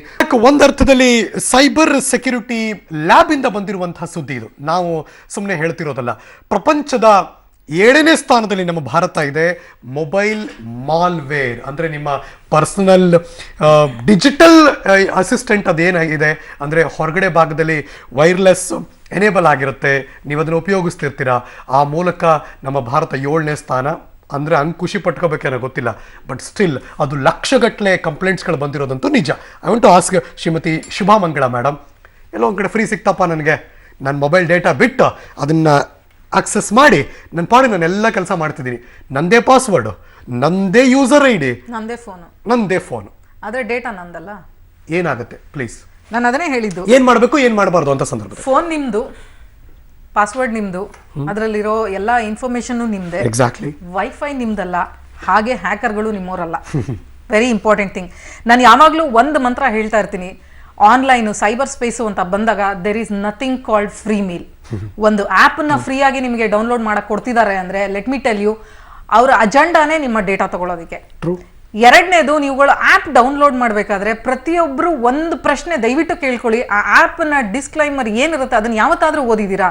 ಅದರಲ್ಲಿ ಬಹುಶಃ 1ರಿಂದ 2 ಶೀಟಿನಂತ ಡಿಸ್ಕ್ಲೈಮರ್ ಇರುತ್ತೆ. ಅದರಲ್ಲೇ ಇರುತ್ತೆ, ನಿಮ್ಮ ಮೊಬೈಲಿನ ಎಲ್ಲ ಡೇಟಾನ ನಾವು ತಗೊಳ್ತೀವಿ, ನಿಮ್ಮ ಕ್ಯಾಮ್ರಾನ ಆಕ್ಸೆಸ್ ಮಾಡ್ತೀವಿ, ನಿಮ್ಮ ಸ್ಪೀಕರ್ನ ಆನ್ ಮಾಡ್ತೀವಿ, ನಿಮ್ಮ ವಿಡಿಯೋಗಳನ್ನ ತಗೊಳ್ತೀವಿ, ನಿಮ್ಮ ವಾಲೆಟ್ನ ಪಾಸ್ವರ್ಡ್ ತಗೋತೀವಿ, ಇದೆಲ್ಲ ಇನ್ಫಾರ್ಮೇಶನ್ ಇರ್ಬೋದು. ಅದು ಕೇಳುತ್ತೆ, ಅಲೋ ಅಲೋ ಅಂತ ಪಾಪಪ್ ಆಗ್ತಾ ಇರುತ್ತೆ. ಆ ಪಾಪಪ್ನ ನೀವು ಏನೇನೋ ಯೋಚನೆ ಮಾಡಿದಿರಾ ಓಕೆ ಅಂತ ಕ್ಲೈಮ್ ಮಾಡಿದಾಗ ನೀವು ಅಲ್ಲಿ ಲೀಗಲ್ ಆಗಿ ಹೋಗಿ ನಿಂತ್ಕೊಂಡ್ರು ಆ ಕೇಸ್ ನಿಲ್ಲಲ್ಲ, ಯಾಕೆಂದ್ರೆ ನೀವಾಗೆ ಪರ್ಮಿಷನ್ ಕೊಟ್ಟಿರ್ತೀರಾ ಆಪ್ಗಳಲ್ಲಿ ಬಂದಾಗ. ಅದೇ ರೀತಿ ಲಿಂಕ್ಗಳನ್ನ ಕ್ಲಿಕ್ ಮಾಡ್ತೀರಾ. ಅದೇ ರೀತಿ ಫ್ರೀ ವೈಫೈ ಅಲ್ಲಿ ನೀವು ಲಾಗಿನ್ ಆದಾಗ ನಿಮ್ಮ ಎಲ್ಲಾ ಡೇಟಾ ಅಂದ್ರೆ ನಿಮ್ಮ ಟ್ರಾಫಿಕ್ ಏನಿರುತ್ತೆ ಆ ವೈಫೈ ರೌಟರ್ ಅಥವಾ ಫೈರ್ವಾಲ್ ಮೂಲಕನೇ ಹೋಗಬೇಕು, ಅಥವಾ ಆ ವೈಫೈ ಯಾರ ಕಂಟ್ರೋಲ್ ಅಲ್ಲಿ ಇರುತ್ತೋ ಅವ್ರು ಏನು ಡೇಟಾ ಬೇಕಾದರೂ ತಗೋಬಹುದು. ಹಾಗೆ ಇನ್ನೊಂದ್ರ ಬಗ್ಗೆ ಯೋಚನೆ ನೀವೇನ್ ಮಾಡಬೇಕು ಅಂದ್ರೆ, ನಿಮ್ಮ ಹಾಗೆ ಇನ್ನೊಬ್ಬ ಹ್ಯಾಕರು ಕೂಡ ಫ್ರೀಯಾಗಿ ಅಲ್ಲಿ ಕನೆಕ್ಟ್ ಮಾಡಿರ್ತಾನೆ, ಅವನಿಗೆ ನಿಮ್ಮ ಫೋನ್ ನಲ್ಲಿ ಅಥವಾ ಲ್ಯಾಪ್ಟಾಪ್ ನಲ್ಲಿ ಇರುವಂತಹ ಎಲ್ಲಾ ಇನ್ಫಾರ್ಮೇಶನ್ ತೆಕ್ಕೊಳ್ಳೋದಕ್ಕೆ ಈಸಿಯಾಗಿ ಆಕ್ಸೆಸ್ ನೀವೇ ಕೊಡ್ತಾ ಇದ್ದೀರಾ. ಎಕ್ಸಾಕ್ಟ್ಲಿ. ಶುಭಮಂಗಳ ಅವರು ಓಪನಿಂಗ್ ಅಲ್ಲಿ ಇದ್ರ ಬಗ್ಗೆ ಒಂದಷ್ಟು ಮಾಹಿತಿ ಕೊಟ್ಟರು. ಬ್ಯಾಂಕರ್ ಇದ್ದಾರೆ, ಪೊಲೀಸ್ ಆಫೀಸರ್ ಇದ್ದಾರೆ, ಪ್ಲಸ್ ಸೈಬರ್ ಸೆಕ್ಯೂರಿಟಿ ಎಕ್ಸ್ಪರ್ಟ್ ಇದ್ದಾರೆ. ನಂಗೆ ತುಂಬಾ ಜನ ಕಾಲ್ ಮಾಡ್ತಿದ್ದಾರೆ. ಒಂದು ಕಾಲ್ ಕನೆಕ್ಟ್ ಮಾಡಕ್ ಬಯಸ್ತಿದ್ದೀನಿ ನಾನು. ಮೈಸೂರಿನಿಂದ ಸಿದ್ದು ಫೋನ್ ಮಾಡಿದ್ದಾರೆ. ಸಿದ್ದು ನಮಸ್ಕಾರ. ಸರ್ ನಮಸ್ತೆ ಸರ್. ಹೇಳಿ ಸಿದ್ದು, ನಿಮ್ ಪ್ರಶ್ನೆ ಏನು? ಸರ್ ಹಾ. ಇದು ನಾವು ಕೇಳಿ ಸಿದ್ದು, ಪ್ಲೀಸ್ ಗೋ ಹೆಡ್. ಹೋಗ್ತೀರಿ? ಮಾತಾಡ್ತಾ ಇದ್ದೀನಿ. ಅಲ್ಲ ಸರ್, ಕೇಳಿಸ್ತಾ ಇದೆಯಾ? ಕೇಳಿಸ್ತಿದೆ, ಹೋಗಿ ಕೇಳಿ. ಸರ್ ನಮಸ್ತೆ. ಇದು ನಾನು ಮೊಬೈಲ್ ತಗೊಂಡಿದ್ದೆ ಒಂದು. ಆಯ್ತು loan ಸಿದ್ದು, mobile ಟಿವಿ ನೋಡಿ ತಗೊಂಡಿದ್ದೆ. ಮಾತಾಡ್ಬೇಡಿ, ಫೋನಲ್ಲಿ ನಿಮ್ ಪ್ರಶ್ನೆ ಕೇಳ್ಬಿಡಿ ಬೇಗ, ಅದು ಫಾಸ್ಟ್. ಅವ್ರೇನೋ ನಮ್ಮ ಬ್ಯಾಂಕ್ ಪಾಸ್ಬುಕ್ ನಂಬರ್ ಕೊಟ್ಬಿಟ್ಟಿದ್ದೀನಿ ಫುಲ್. ಏನ್ ತೊಂದರೆ ಆಗಲ್ವಾ? ಏನೋ ಪಾಸ್ಬುಕ್ ನಂಬರ್ ಯಾರಿಗೆ ಕೊಟ್ಟಿದ್ದೀರಾ ಸಿದ್ದು ಅವರೇ? ಅದು ಮಾಮೂಲಿ ಇರೋ ಮೊಬೈಲ್ ಅಂಗಡಿ ಕೊಟ್ಟಿದ್ದೀನಿ ಮೇಡಮ್. ಮೊಬೈಲ್ ಅಂಗಡಿಗೆ ಪಾಸ್ಬುಕ್ ನಂಬರ್ ಯಾಕೆ ಕೊಡಬೇಕು? ಅದು ಇದು ಲೋನ್ ಮೇಲೆ ತಗೊಂಡಿದ್ದೀನಿ ಮೇಡಮ್ ಮೊಬೈಲು. ಓಕೆ, ಅದರಿಂದ ನಾನು ಪಾಸ್ಬುಕ್ ನಂಬರ್ ಕೇಳಿದ್ರು ಪಾಸ್ಬುಕ್ ನಂಬರ್ ಕೊಟ್ಟಿದ್ದೀನಿ. ಪಾಸ್ಬುಕ್ ನಂಬರ್ ಅಂದ್ರೆ ಆಕ್ಚುಲಿ ನೀವು ಲೋನ್ Account number ತಗೊಳ್ಬೇಕು, ಅದು? ನಿಮ್ಮ ಅಕೌಂಟಿನ ಡೀಟೇಲ್ ತಗೊಳ್ಬಹುದು ಅಥವಾ ನಿಮ್ಮ ಅಕೌಂಟಿನ ಸ್ಟೇಟ್ಮೆಂಟ್ ತಗೊಳ್ಬಹುದು ದುಡ್ಡು ಅಲ್ವಾ? ತಗೊಳಕ್ಕಾಗಲ್ಲ ಮೇಡಮ್. ಹಾ, ದುಡ್ಡು ತಗೊಳಕ್ಕಾಗಲ್ವಾ ಅವರು? ಅದು ಅದ್ರ ಮೂಲಕನೇ ಆಗ್ಬೇಕು ಅಂತ ಏನಿಲ್ಲ. ಅದರಲ್ಲಿ ಸಾಕಷ್ಟು ದಾರಿಗಳಿದೆ. ನಿಮ್ಮ ಪಾಸ್ಬುಕ್ಕಿನ ಅಕೌಂಟ್ ಇನ್ಫಾರ್ಮೇಶನ್ ತಗೊಳ್ಬೇಕು ಅಂತಾನೆ ಇಲ್ಲ. ಯಾಕೆಂದ್ರೆ ನಿಮ್ಮ ಬ್ಯಾಂಕಿನಲ್ಲಿ ಆಲ್ರೆಡಿ ನಿಮ್ಮ ಅಕೌಂಟ್ ಇದೆ, ನೀವು ಬೇರೆ ಕಡೆ ಟ್ರಾನ್ಸಾಕ್ಷನ್ಸ್ ಮಾಡ್ತಾ ಇರ್ತೀರಾ, ಬೇರೆ ಕಡೆ ಈ ಇನ್ಫಾರ್ಮೇಶನ್ ಶೇರ್ ಮಾಡಿರ್ತೀರಾ, ಎಲ್ಲಿಂದ ಬೇಕಾದ್ರೂ ತಗೋಬಹುದು. ಆದ್ರೆ ಒಂದು ಕೆಲಸ ನೀವು ಮಾಡ್ಬೋದು, ಏನು ಅಂದ್ರೆ ನೀವು ಎಲ್ಲಿ ಲೋನ್ ತಗೊಳ್ತಾ ಇದ್ದೀರಾ ಅಥವಾ ಎಲ್ಲಿ ಯಾವುದು ಆರ್ಗನೈಸೇಷನ್ ಅಂದ್ರೆ ಬಜಾಜ್ ಫೈನಾನ್ಸ್ ಆಗಿರ್ಬೋದು, ಇನ್ಯಾವುದೋ ಬ್ಯಾಂಕಿನ ಫೈನಾನ್ಸ್ ಆಗಿರ್ಬೋದು, ಅವರಲ್ಲಿ ಒಂದು ಪ್ರಶ್ನೆ ಕೇಳ್ಬೋದು. ಏನಂದ್ರೆ ನನ್ನ ಸೆನ್ಸಿಟಿವ್ ಇನ್ಫಾರ್ಮೇಶನ್ ಅಂದ್ರೆ ನನ್ನ ಅಕೌಂಟ್ ಇನ್ಫಾರ್ಮೇಶನ್ ಹೇಗೆ ಸೆಕ್ಯೂರ್ ಮಾಡ್ತಾ ಇದ್ದೀರಾ? ಆ ಪ್ರಶ್ನೆನ ಖಂಡಿತವಾಗ್ಲೂ ಕೇಳ್ಬೋದು. Because you have all the rights to ask about it which nobody has started yet. ಚಾಮರಾಜನಗರದಿಂದ ಸೋಮಶೇಖರ್ ಜೊತೆ ದೂರವಾಣಿ ಸಂಪರ್ಕದಲ್ಲಿ. ಸೋಮಶೇಖರ್ ನಮಸ್ಕಾರ. ಜಕ್ಕಣಾಚಾರಿ ಹುಬ್ಬಳ್ಳಿಯಿಂದ. ಜಕ್ಕಣಾಚಾರಿ ನಮಸ್ಕಾರ. ಹುಬ್ಬಳ್ಳಿಯಿಂದ ಕೇಳಿಸ್ತಿದ್ಯಾ? ಹುಬ್ಳಿಯಿಂದ ಜಕಣಾಚಾರ ಅಂತ. ಹಾ, ಹೇಳಿ ಸರ. ಈಗ 10 ಡೇಸ್ ನನ್ನ ಮೊಬೈಲ್ಗೆ ಒಂದು ಮೆಸೇಜ್ ಬರ್ತಾ ಇದೆ. ಏನಂತ? ಅದು into hockey 4 to 420 account number. ಆಯ್ತು. ನಿಮ್ಮಲ್ಲಿ 4,000 ರೂಪಾಯಿ ಡೆಪಾಸಿಟ್ ಆಗಿದೆ, ನಿಮ್ಮ ಬ್ಯಾಲೆನ್ಸ್ 46,800 ಇದೆ ಅಂತ ಹೇಳ್ತಾ ಇದೆ. ಬಟ್ ಅದು ನಂದು ಬ್ಯಾಲೆನ್ಸ್ ನನ್ನ ಅಕೌಂಟ್ ಅಲ್ಲ ಅದು VDCC BK ಅಂತ ಅದು ಬರ್ತಾ ಇದೆ. ಓಕೆ, ಬಹುಶಃ ಇಲ್ಲಿ ಏನಾಗ್ತಾ ಇದೆ ಅಂದ್ರೆ ಎರಡು ರೀತಿಯಾದಂತಹ ಎಕ್ಸ್ಪೆಕ್ಟೇಷನ್ ಇದೆ ಇಲ್ಲಿ ಕ್ರೈಮ್ ಅಲ್ಲಿ. ಮೊದಲನೇದು ಏನು ಅಂತಂದ್ರೆ ಅದರಲ್ಲಿ ನಿಮ್ಮ ಅಕೌಂಟ್ ನಂಬರೇ ಅಲ್ಲದೆ ಇರೋದಕ್ಕೆ ನಿಮ್ಗೊಂದು ಇನ್ಫಾರ್ಮೇಶನ್ ಬರ್ತಾ ಇದೆ. ಏನಾಗಿರುತ್ತೆ ಅಂದ್ರೆ ಬಹುಶಃ ಮೊಬೈಲ್ ನಂಬರ್ ಫೀಡ್ ಆಗಿ ಮೊಬೈಲ್ ಅಲರ್ಟ್ ಕೊಡ್ಬೇಕಾದ್ರೆ ಎಲ್ಲೋ ಮೊಬೈಲ್ ನಂಬರ್ ಮಿಸ್ಪ್ಲೇಸ್ ಆಗಿರುತ್ತೆ. ಒಂದು. ಎರಡನೇದು ಏನಾಗುತ್ತೆ ಅಂತಂದ್ರೆ ಈ ತರ 2 ಮೆಸೇಜ್ 3 ಮೆಸೇಜ್ ಬಂದ ಮೇಲೆ ಯಾರಾದ್ರೂ ನಿಮಗೆ ಫೋನ್ ಮಾಡ್ತಾರೆ, ನಾವು ಬ್ಯಾಂಕ್ ಇಂದ ಫೋನ್ ಮಾಡ್ತಾ ಇದೀವಿ, ನಿಮ್ಮ ಅಕೌಂಟ್ ಅಲ್ಲಿ ಇಷ್ಟಿದೆ, ನಿಮ್ಮ ಡೀಟೇಲ್ಸ್ ಹೇಳಿ ಅಂತ ನಿಮ್ಮನ್ನ ಕೇಳ್ತಾರೆ. ಅವಾಗ ಇದು ನಮ್ಮ ಅಕೌಂಟ್ ಅಲ್ಲ ಅಂತಂದ್ರೂ ಅವ್ರು ನಿಮ್ಮ ಅಕೌಂಟ್ ಇನ್ಫಾರ್ಮೇಶನ್ ಕೇಳಕ್ ಶುರು ಮಾಡ್ತಾರೆ. ಅಂದ್ರೆ ಓ ಇದು ನಿಮ್ಮ 4040 ನಿಮ್ಮ ಅಕೌಂಟ್ ಅಲ್ವಾ, ಹಾಗಾದ್ರೆ ನಿಮ್ಮ ಅಕೌಂಟ್ ನಂಬರ್ ಏನು? ಬ್ಯಾಂಕಿಂದ ಫೋನ್ ಬರುತ್ತೆ ಸರ್ ಹತ್ರ. ಸರ್ ಇಲ್ಲಿ ಕೇರ್ಫುಲ್ ಆಗಿರ್ಬೇಕು. ಅವ್ರು ಹೇಳ್ತಾ ಇರೋದು ಮೆಸೇಜ್ ಬಂದಿದೆ, Exactly. SMS ಬಂದೆ your account has been credit with ಏನ್ ಮಾಡ್ತಾನೆ ಅದು XXX ಅಂದ್ರೆ ಒಂದು ಸ್ಟಾರ್ಟಿಂಗ್ ನಂಬರ್ 11 ಡಿಜಿಟ್ಸ್ ಅಲ್ಲಿ ಲಾಸ್ಟ್ 4 ಡಿಜಿಟ್ 5 ಡಿಜಿಟ್ಸ್ ಮಾತ್ರ ಇರುತ್ತೆ. ಹೌದು. ಆಮೇಲೆ ಅಮೌಂಟ್ ಮೆನ್ಷನ್ ಮಾಡುತ್ತೆ, ಆಮೇಲೆ ಬೈ ಅಂತ ಏನಾದ್ರು ಕೆಲವು ಸಲ ಕೊಡ್ಬೋದು. ಹೌದು. ದಯವಿಟ್ಟು ಇಂಥ ಕೇಸಲ್ಲಿ ಏನಾದ್ರು ಬಂತು ಅಂದ್ರೆ ನಿಮ್ದು ನೀವು ಕಟ್ಟಿಲ್ಲ ಅಥವಾ ನೀವು ಯಾವ್ದಾರು ಆಂಟಿಸಿಪೇಟ್ ಮಾಡ್ಕೊಂಡಿಲ್ಲ ಅಂದ್ರೆ ದಯವಿಟ್ಟು kindly report your respective banker and inform, not police station, bank. ಯಾಕೆಂದ್ರೆ ಡಿಸೋನ್ ದ ಕ್ರೆಡಿಟ್ ಅಷ್ಟೇ. ಅಂದ್ರೆ ಇವಾಗ ಎಷ್ಟೋ ಜನ ಈ ಸಂದರ್ಭದಲ್ಲಿ ಯಾರ್ದೋ ಬಂದು ಯಾರೋ ಅಕೌಂಟ್ ಕಟ್ಬಿಡೋದು, ಆಮೇಲೆ ಭಯ ಪಡಿಸ್ಬಿಟ್ಟು ನಂಗೆ ತಕೊಡೋ ವಾಪಸ್ ಅನ್ನೋದು, ಇದೆಲ್ಲ ಸುಮಾರು ನಡೀತಾ ಇರ್ಬೋದು. ನಿಮ್ದು ಡೆಬಿಟ್ ಆಗಲಿ ಕ್ರೆಡಿಟ್ ಆಗಲಿ ನಿಮ್ದು ಅಲ್ಲ ಅಂತ ಗೊತ್ತಾಯ್ತು ಅಂದ್ರೆ disown it immediately, report your respective branch of the bank. ದಾವಣಗೆರೆಯಿಂದ ಮತ್ತೊಂದು ಫೋನು ದೇವಪ್ಪ ಅಂತ. One more point here. ಇದು ಒಂದು ತರದ್ದಾದ್ರೆ actually I was talking about how the crime will be committed after this ಅಂತ. ಇದನ್ನ ಸೋಷಿಯಲ್ ಇಂಜಿನಿಯರಿಂಗ್ ಅಂತ ಕರಿತೀವಿ ನಾವು. ಈ ತರದ್ದು ಮೆಸೇಜ್ ಕಳಿಸಿದ ಮೇಲೆ ಬ್ಯಾಂಕ್ ಇಂದ ಅಲ್ದೇ ಹೋದ್ರು ಅಥವಾ ಮಿಸ್ ಆಗಿ ನಿಮಗ್ ಬಂದಿಲ್ದೆ ಹೋದ್ರು ಈ ತರದ್ ಒಂದು ಮೆಸೇಜ್ ಕಳಿಸಿ ಇದಕ್ಕೆ ಕಂಟಿನ್ಯೂ ಆಗಿ ನಿಮ್ಗೊಂದು ಕಾಲ್ ಮಾಡಿ ನಿಮ್ಮಿಂದ ಇನ್ಫಾರ್ಮೇಶನ್ ತಗೊಳ್ತಾರೆ. ಸೊ ಹಾಗಾಗಿ ನಾನು ಆಗ್ಲೇ ಶುರು ಮಾಡಿದ್ದೀನಿ. ಅಫಿಷಿಯಲ್ ಬ್ಯಾಂಕರ್ಸ್ ಅಲ್ಲ ಅವರು. ನಿಮಗೆ ಫೋನ್ ಮಾಡಿ ಕೇಳೋದೇನು ಅಂದ್ರೆ ನಿಮ್ಮ ಅಕೌಂಟ್ ಇದಲ್ಲ ಅಂದ್ರೆ ನಿಮ್ಮ ಅಕೌಂಟ್ ಯಾವುದು, ನಿಮ್ ಡೇಟ್ ಆಫ್ ಬರ್ತ್ ಏನು, ನಿಮ್ಮ ಅಕೌಂಟಿನ ನಂಬರ್ ಏನು, ಇದನ್ನೆಲ್ಲ ಕೇಳ್ತಾರೆ. ಸೊ ದಯವಿಟ್ಟು ಇಂಥ ಕಾಲ್ಗಳಿಗೆ ಹೋಗೊಡ್ಬೇಡಿ, ಸೊಪ್ಪಾಕ್ಬೇಡಿ. ಆತರ ಏನಾರ ಕಾಲ್ ಇದ್ರೆ just straight away tell one statement, ಏನಂದ್ರೆ ನಾನೇ ನನ್ನ ಬ್ಯಾಂಕಿಗೆ ಹೋಗಿ ಬ್ರಾಂಚಿಗೆ ಹೋಗಿ ನಾನು ಮಾತಾಡ್ತೀನಿ ಅಂತ ಹೇಳಿ ಕಾಲ್ ಕಟ್ ಮಾಡಿ. ದಾವಣಗೆರೆಯಿಂದ ಜಯಪ್ಪ ನಮ್ಮ ಜೊತೆ ದೂರವಾಣಿ ಸಂಪರ್ಕದಲ್ಲಿದ್ದಾರೆ. ನಮಸ್ಕಾರ ಜಯಪ್ಪ. ನಮಸ್ಕಾರ ಸರ್. ಹೇಳ್ರಿ ನಿಮ್ ಪ್ರಶ್ನೆ ಕೇಳಿ ಸರ್. ಮೊನ್ನೆ ಹೇಳಿ ಜಯಪ್ಪ. ಟಿವಿ ನೋಡ್ಕೊಂಡು ಮಾತಾಡಬೇಡಿ, ಫೋನಲ್ಲಿ ಅಷ್ಟೇ ಮಾತಾಡಿ ಪ್ಲೀಸ್. Okay okay. ಈಗ ನನ್ ಮಗ ಮೊನ್ನೆ ಪೆಟ್ರೋಲ್ ಬಂಕ್ ಅಲ್ಲಿ ಒಂದು ATM ಇದ್ದ ಸ್ವೈಪ್ ಮಾಡಿದ್ದ. ಆಯ್ತು. ಸ್ವೈಪ್ ಮಾಡ್ಬೇಕಾದ್ರೆ ಬಂದಿಲ್ಲ, ಮತ್ತೊಂದ್ಸರಿ ಸ್ವೈಪ್ ಮಾಡ್ರಿ ಅಂತ ಮತ್ತೊಂದ್ಸರಿ ಮಾಡಿಸ್ಕೊಂಡ್ರು. ಓಕೆ. ಮತ್ತೊಂದ್ಸರಿ 3 ಸರಿ ಮಾಡಿಸ್ಕೊಂಡ್ರು. ಸರಿ. ದುಡ್ಡು ಬಂದಿಲ್ಲ ಅಂದ್ರು. ಅದಕ್ಕೆ ದುಡ್ಡು ಕೊಟ್ಬಿಟ್ಟು 500 ರೂಪಾಯಿ ಪೆಟ್ರೋಲ್ ಹಾಕ್ಸ್ಕೊಂಡ್ವಿ. ಆಯ್ತು. ಅವಾಗ ಅವನು ಹೇಳ್ತಾನೆ ನಾವ್ ದುಡ್ಡು ಬಂದಿಲ್ಲ ಬ್ಯಾಂಕ್ನರ್ ಕೇಳಿ ಅಂತ ಅಂದ. ಬ್ಯಾಂಕ್ನರ್ ಕೇಳಿದ್ವಿ, ಅವ್ರು ಒಂದು ಬರ್ಕೊಡ್ರಿ ಅಂತ ಅಂದ್ವಿ. ಅಲ್ಲ, ನಿಮ್ಮ ಅಕೌಂಟ್ ದುಡ್ಡು ಹೊರಟೋಗಿದ್ಯಾ? ಹೋಗಿಲ್ಲ. ಅಕೌಂಟ್ ಅಲ್ಲಿ ದುಡ್ಡು ಡಿಡಕ್ಟ್ ಆಗಿದೆ. ಡೆಬಿಟ್ ಆಗಿದೆ. ಡೆಬಿಟ್ ಆಗಿದೆ. ಡೆಬಿಟ್ ಆಗಿದೆ. ಸೊ ಇವರು ನಮಗೆ ಬಂದಿಲ್ಲ ಅಂತಾರೆ ಪೆಟ್ರೋಲ್ ಬಂಕ್ನವರು. ಫೋನ್ ಮಾಡಿದೇವೆ. ಓಕೆ, ಬ್ಯಾಂಕರ್ ನಿಮ್ಗೊಂದು ಸಜೆಷನ್ ಕೊಡ್ತಾರೆ ಪ್ಲೀಸ್ ಸರ್. ಕೃಷ್ಣ ಸರ್, ಏನ್ ಮಾಡ್ಬೇಕು ಅವಾಗ? ಪ್ರತಿಯೊಬ್ರು ಖಾತೆ ಇದ್ದವರು ಅವರವರಿಗೆ ಒಂದು ಮೊಬೈಲ್ ನಂಬರ್ನ ಡೆಡಿಕೇಟ್ ಮಾಡಿರ್ತಾರೆ. ಅದು ಲಿಂಕ್ ಆಗಿತ್ತು ಅಂದ್ರೆ ನಿಮ್ಮ ಪೆಟ್ರೋಲ್ ಬಂಕ್ ಅಲ್ಲಿ ಅಥವಾ ಪೆಟ್ರೋಲೇ ಹಾಕಿಸ್ಕೊಳ್ಳಿ ಅಥವಾ ಕ್ಯಾಶ್ ಐಟಮ್ ನಿಮ್ಮ ಅಕೌಂಟ್ಗೆ ಡೆಬಿಟ್ ಆಗೋಗಿದೆ ಸರ್. ಡೆಬಿಟ್ ಆಗೋಗಿದೆ.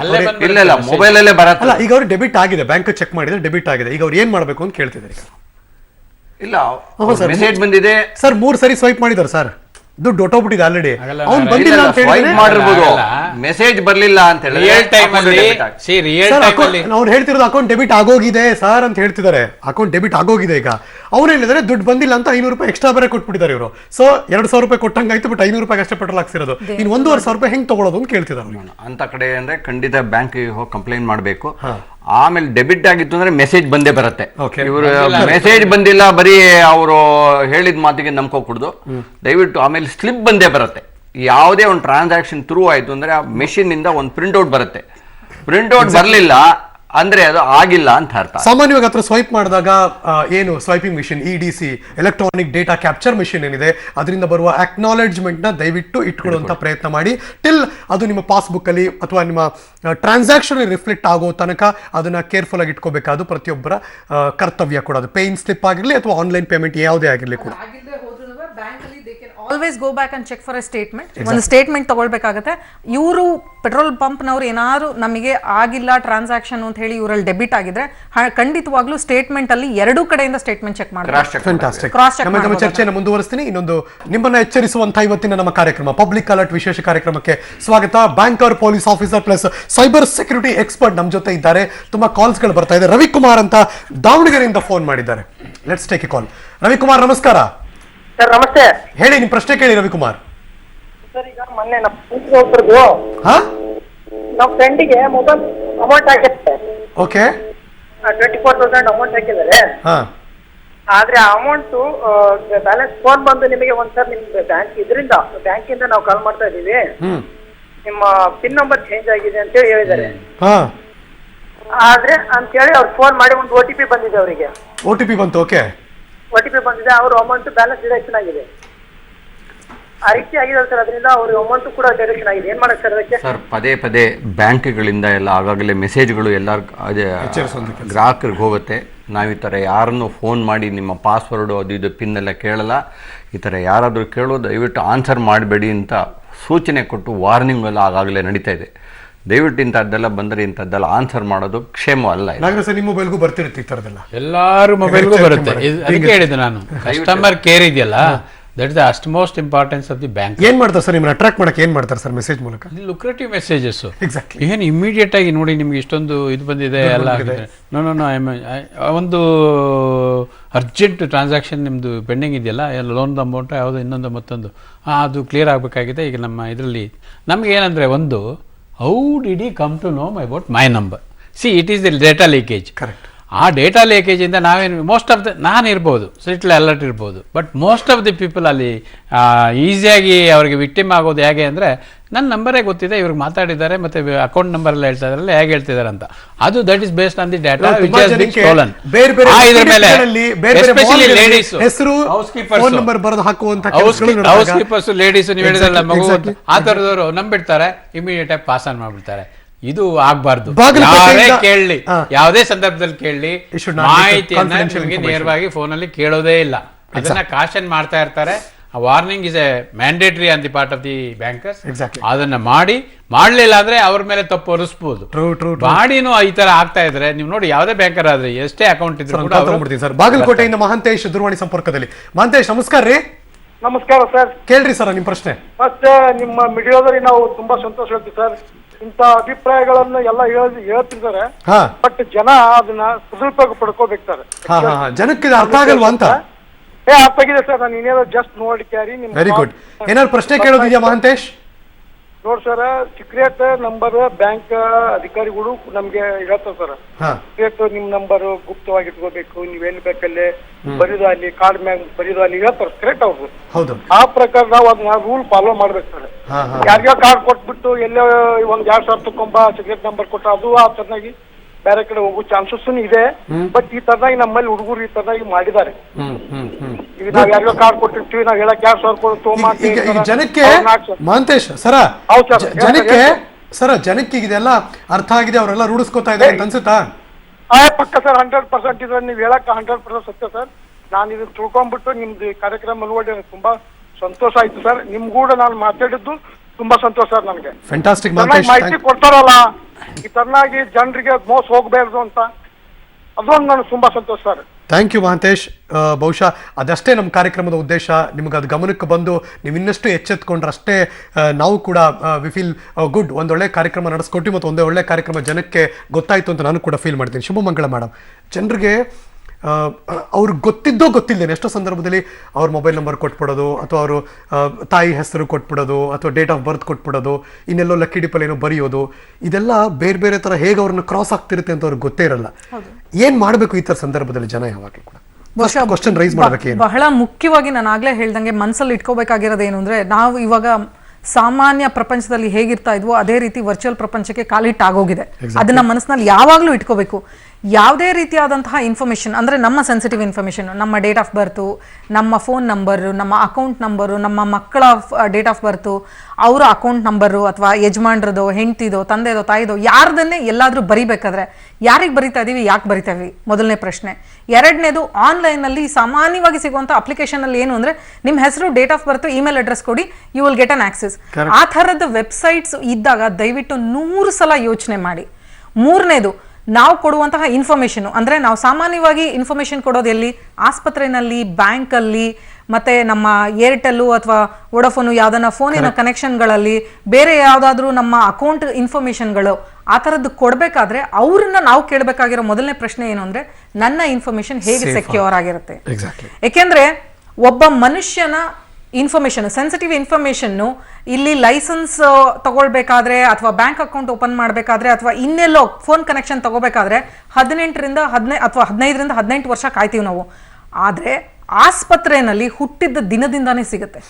ಸೊ ಹಾಗಾಗಿ ಪ್ರತಿಯೊಂದು ಆಸ್ಪತ್ರೆನಲ್ಲೂ ನಾವು ಕೇಳಬೇಕಾಗಿರುವಂತಹ ಒಂದು ಪ್ರಶ್ನೆ ಏನು ಅಂದರೆ, ನನ್ನ ಇನ್ಫಾರ್ಮೇಷನ್ ಅಂದರೆ ನನ್ನ ರೋಗದ ಬಗ್ಗೆ ಆಗಲಿ, ನನ್ನ ಮೆಡಿಸಿನ್ ಬಗ್ಗೆ ಆಗಲಿ, ನನ್ನ ಹುಟ್ಟಿದ ಮಗು ಬಗ್ಗೆ ಆಗಲಿ, ಇನ್ಫಾರ್ಮೇಷನ್ ಎಲ್ಲಿ ಸೆಕ್ಯೂರ್ ಮಾಡ್ತಾ ಇದ್ದೀರಾ? ಎಲ್ಲಿ ತನಕ ನಾವು ಕೇಳಲ್ವೋ ಅಲ್ಲಿವರೆಗೂ ನಮಗೆ ಉತ್ತರ ಸಿಗಲ್ಲ, ಒಂದು ಸೆಕ್ಯೂರ್ ಆಗಲ್ಲ. ಯಾಕೆಂದ್ರೆ ನಾವು ನೋಡ್ತಾ ಇರುವಂತಹ ಸರ್ ಹೇಳ್ದಂಗೆ ಡೇಟಾ ಲಾಸ್ ಬಗ್ಗೆ ನಾನು ಅಂದ್ರೆ ಸೈಬರ್ ಸೆಕ್ಯೂರಿಟಿ ಎಕ್ಸ್ಪರ್ಟ್ಸ್ ಆಗಿ ನಾವು ನೋಡ್ತಾ ಇರುವಂತಹ ಮೊದಲನೇ ಜಾಗ ಡೇಟಾ ಲಾಸ್ ಅಂದ್ರೆ ಆಸ್ಪತ್ರೆ. ಒಬ್ಬ ಮನುಷ್ಯನ ಕರೆಕ್ಟ್ ಆದ ಇನ್ಫಾರ್ಮೇಶನ್ ಎಲ್ಲಿ ಸಿಗುತ್ತೆ ಅಂದ್ರೆ ನಾನು ಹೇಳೋದು ಆಸ್ಪತ್ರೆ. ಏನೇ ತೊಂದರೆ ಆದ್ರೂ, I want to ask you last question, ಏನೇ ತೊಂದರೆ ಆದ್ರೂ ಫಸ್ಟ್ ಮಾಡಬೇಕಾಗಿರೋದೇನು? ಏನೇ ತೊಂದರೆ ಆದ್ರೂ ಫಸ್ಟ್ ಮಾಡಬೇಕಾಗಿರುವಂತಹ ಸೊಲ್ಯೂಷನ್ ಅಥವಾ ಮೊದಲನೇ ಸ್ಟೆಪ್, ಫಸ್ಟ್ ಏಡ್ ಅಂತ ನಾವು ಏನ್ ಕರಿತೀವಿ, ಅದೇನು ಅಂತಂದ್ರೆ ನಿಮಗೆ ನೀವು ಡಿಸಿಷನ್ಸ್ ತಗೊಳ್ಳದೆ ಇರದೇ ಇರುವಂತದ್ದು. Don't jump to the conclusions. ಅದು ಏನೇ ಆಗಿರ್ಬೋದು, ಎಂತಹ ದೊಡ್ಡ ಅಪರಾಧನೇ ಆಗಿರ್ಬೋದು, ತುಂಬಾ ನಿಮ್ಮ ಸಾವಿಗೆ ಬಂದು ನಿಂತಹ ಅಪರಾಧಗಳೇ ಆಗಿರ್ಬೋದು, ದಯವಿಟ್ಟು don't take the decisions, contact the experts are the concern department first. Bank, cyber security experts, police, ಯಾರು ಫಸ್ಟ್ ಸಿಗ್ತಾರೆ, ನಿಮಗೆ ಎಷ್ಟು ಸಿವಿಯರ್ ಆಗಿದೆ ಅದು ಅಪರಾಧ, ಅದ್ರ ಮೇಲೆ ಫಸ್ಟ್ ಸಿಗುವಂತಹ ಎಕ್ಸ್ಪರ್ಟ್ ಒಪಿನಿಯನ್ ತಗೊಳ್ಳಿ. Being A banker, final remarks ನಿಮ್ಮ ಹತ್ರ ಬರಬೇಕು. ಅವರು ಈ ಥರದ್ದು ಏನೇ ಪ್ರಾಬ್ಲಮ್ ಆದರೂ, ಇನ್ನು ಏನೇ ಕೆಲವೊಂದು ತಿಂಗಳಲ್ಲಿ ಸಾಕಷ್ಟು ಜನ ಇವಾಗ ಇಂಟರ್ನೆಟ್ ಬ್ಯಾಂಕಿಂಗಿಂದ ಜಾಸ್ತಿ ಜನ ಮೊಬೈಲ್ ಬ್ಯಾಂಕಿಂಗ್ ಹೋಗ್ತಾರೆ. ಪರ್ಟಿಕ್ಯುಲರ್ಲಿ ಪೇಟಿಎಮ್ ಅಂತ ತುಂಬ ಜನ ತಮಾಷೆ ಲೇವಡಿ ಮಾಡೋಕ್ಕೆ ಪೇ ಟು ಮೋದಿ ಅಂತಾರೆ. ಅದೆಲ್ಲ ಇದು ಏನಾದ್ರು ಹೆಚ್ಚು ಕಮ್ಮಿ ಆದರೆ ಪೇ ಟು ಮೆನಿ ಆಗ್ಬಿಡುತ್ತೆ. ಅಲ್ಲಿ ಕೇರ್ಫುಲ್ ಆಗಿರಬೇಕು. ಅಂದರೆ ಇನ್ನು ಮುಂದಕ್ಕೆ ನಾವು ನಮ್ಮ ಮೊಬೈಲನ್ನು ನಾವು ಹೇಗೆ ನಮ್ಮ ಜುಟ್ಟು ಜನವಾರ ನಮ್ಮ ಜೊತೆನೇ ಇಟ್ಕೊಳ್ತೀವೋ, ಮೊಬೈಲನ್ನು ಜೋಪಾನವಾಗಿ ಇಟ್ಕೋಬೇಕು. ಯಾಕೆಂದರೆ ಆ ಮೊಬೈಲ್ ತೊಗೊಂಡು ಯಾರಿಂದ ಇನ್ನೊಬ್ಬರು ಮೊಬೈಲ್ ನಂಬರ್ಗೆ ಅಮೌಂಟನ್ನು ಟ್ರಾನ್ಸ್ಫರ್ ಮಾಡೋ ಸಾಧ್ಯತೆ ಇದೆ. ಸೊ ಎಲ್ಲೇ ಹೋದರೂ ಕೂಡ ಲ್ಯಾಂಡ್ಲೈನ್ ಮಾತ್ರ ಬರೀ ಅಲ್ಲಿ ಜಾಗದಲ್ಲಿ ಇಡೋದಲ್ಲ, ನಿಮ್ಮ ಮೊಬೈಲನ್ನು ನಿಮ್ಮ ಜೊತೆ ತಗೊಂಡು ಹೋಗಬೇಕು. ಬಿ ಕೇರ್ಫುಲ್ ಅಂತ ಸರ್. ಫೈನಲ್ ರಿಮಾರ್ಕ್ಸ್ ನೋಡಿ, ಇದೊಂದು ಈಗ ಅತ್ಯಾಧುನಿಕ ಅಪರಾಧಗಳಲ್ಲಿ ಸೈಬರ್ ಕ್ರೈಮ್ ಏನು ಒಂದು ಇತ್ತೀಚಿನ ಭಾಳ ಮಹತ್ತರವಾದ ಅಪರಾಧಗಳಲ್ಲಿ ಒಂದು ಜಾಸ್ತಿನೇ ಆಗಿದೆ. ಆದ್ದರಿಂದ ಈ ಅಪರಾಧಗಳನ್ನು ಅಷ್ಟೇ ಪ್ರಮಾಣದಲ್ಲಿ ಅಷ್ಟೇ ಚಾಕಚಕ್ಯತೆಯಿಂದ ನಾವು ತನಿಖೆ ಮಾಡಲಿಕ್ಕೂ ಕೂಡ ಆ ಒಂದು ಸೈಬರ್ ಕ್ರೈಮ್ ಪೊಲೀಸ್ ಏನಿದೆಯಲ್ಲ ಅದು ಕೂಡ ಅಷ್ಟೇ ಜಾಗೃತರಾಗಿದ್ದಾರೆ ಮತ್ತು ಅಷ್ಟೇ ಮಾಹಿತಿ ಅವರಲ್ಲಿ ಇದೆ. ಅಷ್ಟೇ Chanakya technically also they are sound like in the past. ಆದ್ದರಿಂದ ಯಾರು ಏನು ಈ ಥರ ಆಗಿದೆಯಲ್ಲಪ್ಪ ಏನಂತ ತಲೆ ಮೇಲೆ ಕೈ ಎತ್ಕೊಂಡು ಕೂತ್ಕೊಳ್ಬೇಕು ಇಲ್ಲ, ಹೆದರಿಕೆನೂ ಬೇಕಾಗಿಲ್ಲ. ನಿಮ್ಮ ಬ್ಯಾಂಕರ್ಗೆ ಹೇಳಿ, ನಂತರದಲ್ಲಿ ಪೊಲೀಸಿಗೆ ಹೇಳಿ. ಬ್ಯಾಂಕರ್ ಪೊಲೀಸಿಗೆ ಹೇಳುವಂಥ ಕೆಲಸ ಮಾಡ್ತಾರೆ. ಒಂದು ವೇಳೆ ಬ್ಯಾಂಕರ್ ಒಂದೊಂದು ಸಾರಿ ಅವ್ರ ಮೇಲೆ ರೆಸ್ಪಾನ್ಸಿಬಿಲಿಟಿ ಬರ್ತದೆ ಅಂತ ಶರ್ಕ್ ಮಾಡುವಂಥ ಸಂದರ್ಭಗಳನ್ನು ನಾನು ಕೂಡ ನೋಡಿದ್ದೀನಿ. ಆ ಥರದಲ್ಲಿ ಬ್ಯಾಂಕಿಗೂ ಇನ್ಫಾರ್ಮ್ ಮಾಡಿ, ಪೊಲೀಸಿಗೂ ಇನ್ಫಾರ್ಮ್ ಮಾಡಿ, ಆಗ ಪೊಲೀಸ್ನವರು ತನ್ನಷ್ಟು ತಾನೇ ಕ್ರಮ ಜರುಗಿಸ್ತಾರೆ. ಅದರಿಂದ ನಿಮಗೆ ರೆಮಿಡಿ ಸಿಗುತ್ತೆ. ಎಲ್ಲಿ ಒಂದು ವೇಳೆ ನಿಮ್ಮಲ್ಲಿ ತಪ್ಪು ಆಗದೇ ಇದ್ದು ಆ ಒಂದು ರೀತಿ ಯಾರೋ ಥರ್ಡ್ ಪಾರ್ಟಿ ಆ್ಯಕ್ಟ್ ಮಾಡಿ ಮತ್ತು ಇನ್ನು ಆ ಒಂದು ನಿಮ್ಮ ಒಂದು ಮಾನಿಟರಿ ಲಾಸ್ ಮಾಡಿರ್ತಾರೆ, ಅದ್ರ ಬಗ್ಗೆ ನಿಮಗೆ ಒಂದು ರೆಮಿಡಿ ಸಿಗುತ್ತೆ. ಸರ್, ನಮಗೆ ಈ ಒಂದು 40 ದಿವಸದಲ್ಲಿ ಈ ಥರದ ಹಲವಾರು ಪ್ರಶ್ನೆಗಳು ನಮಗೆ ಬರ್ತಾನೆ ಇತ್ತು ಫೋನ್ ಮೂಲಕ ಅಥವಾ ನಮಗೆ ನಮ್ಮ ಪೇಜ್ಗಳಲ್ಲಿ ಜನ ಕೇಳ್ತಾನೆ ಇದ್ರು. ಅದಕ್ಕೊಂದು ಪ್ರಮಾಣದಲ್ಲಿ ಜನಕ್ಕೊಂದು ಮಾಹಿತಿ ಕೊಡಬೇಕು ಅಂತಷ್ಟೇ ಇವತ್ತಿನ ನಮ್ಮ ಮಿರರ್ ಕಾರ್ಯಕ್ರಮ ಆಗಿತ್ತು. ನೀವು 3 ಜನ ನಿಮ್ಮ ಕ್ಷೇತ್ರದಲ್ಲಿ ಎಕ್ಸ್ಪರ್ಟೈಸ್ ಇದ್ರಿ, ಹೀಗಾಗಿ ನಿಮ್ಮಿಂದ ಮಾಹಿತಿ ಕೊಡಿಸುವಂಥ ಕೆಲಸ ನಾವು ಮಾಡಿದ್ವಿ. Thank you so much ladies and gentlemen. ನೀವು 3 ಜನ ಭಾಗವಹಿಸಿದ್ದಕ್ಕೆ ವಂದನೆ ಸಲ್ಲಿಸ್ತಾ ಇದ್ವಿ. ಶ್ರೀ ಕೃಷ್ಣ ಅವರು, ಶ್ರೀ ನಾಗರಾಜ್ ಮತ್ತು ಶ್ರೀಮತಿ ಶುಭಮಂಗಳ, ಸೈಬರ್ ಎಕ್ಸ್ಪರ್ಟ್, ಜೊತೆಗೆ ಪೊಲೀಸ್ ಇಲಾಖೆಯ ನಿವೃತ್ತ ಹಿರಿಯ ಅಧಿಕಾರಿ ಮತ್ತು ಬ್ಯಾಂಕ್ ಅಧಿಕಾರಿ ಕೂಡ ನಮ್ಮ ಜೊತೆ ಇದ್ರು. ಹೋಪ್ ಇವತ್ತಿನ ಈ ಕಾರ್ಯಕ್ರಮ ನಿಮ್ಗೊಂದಷ್ಟು ಪ್ರಶ್ನೆಗಳಿಗೆ ಉತ್ತರ ಸಿಕ್ಕಿದೆ ಅಂತ ನಾವು ಭಾವಿಸ್ತೇವೆ. ಆಶಾಭಾವನೆಯೊಂದಿಗೆ ಇವತ್ತಿನ ಈ ಕಾರ್ಯಕ್ರಮ ಮುಕ್ತಾಯ ಮಾಡ್ತಿದ್ದೀನಿ. ನ್ಯೂಸ್ ಅಂದ್ರೆ ಪಬ್ಲಿಕ್ ಟಿವಿ. ಅತ್ತ ಕರುಣ್ ನಾಯರ್ ತ್ರಿಶತಕವನ್ನ ಬಾರಿಸಿ ಸಂಭ್ರಮಿಸುತ್ತಿದ್ದರೆ ಅದೇ ತ್ರಿವಳಿಗಳ ತಲೆ ಉದುರಿ ಹೋಗುವುದೇ ಎಂದು ಕಾಂಗ್ರೆಸ್ ಇಲ್ಲಿ ತಲೆಯನ್ನ ಕೆರೆದುಕೊಳ್ತಾ ಇದೆ. ಕರ್ನಾಟಕದಲ್ಲಿ 500 ಹಾಗೂ 1000 ರೂಪಾಯಿ ನಿಷೇಧದ ಬಳಿಕ ರಾಜ್ಯದಲ್ಲಿ ನಡೆಯುತ್ತಿರುವ ಎನ್ಫೋರ್ಸ್ಮೆಂಟ್ ಡೈರೆಕ್ಟರೇಟ್ ಬ್ರೇಕಿಂಗ್ ಸುದ್ದಿ ಏನು ಅನ್ನೋದನ್ನ ನೋಡೋಣ ವೀಕ್ಷಕರೇ.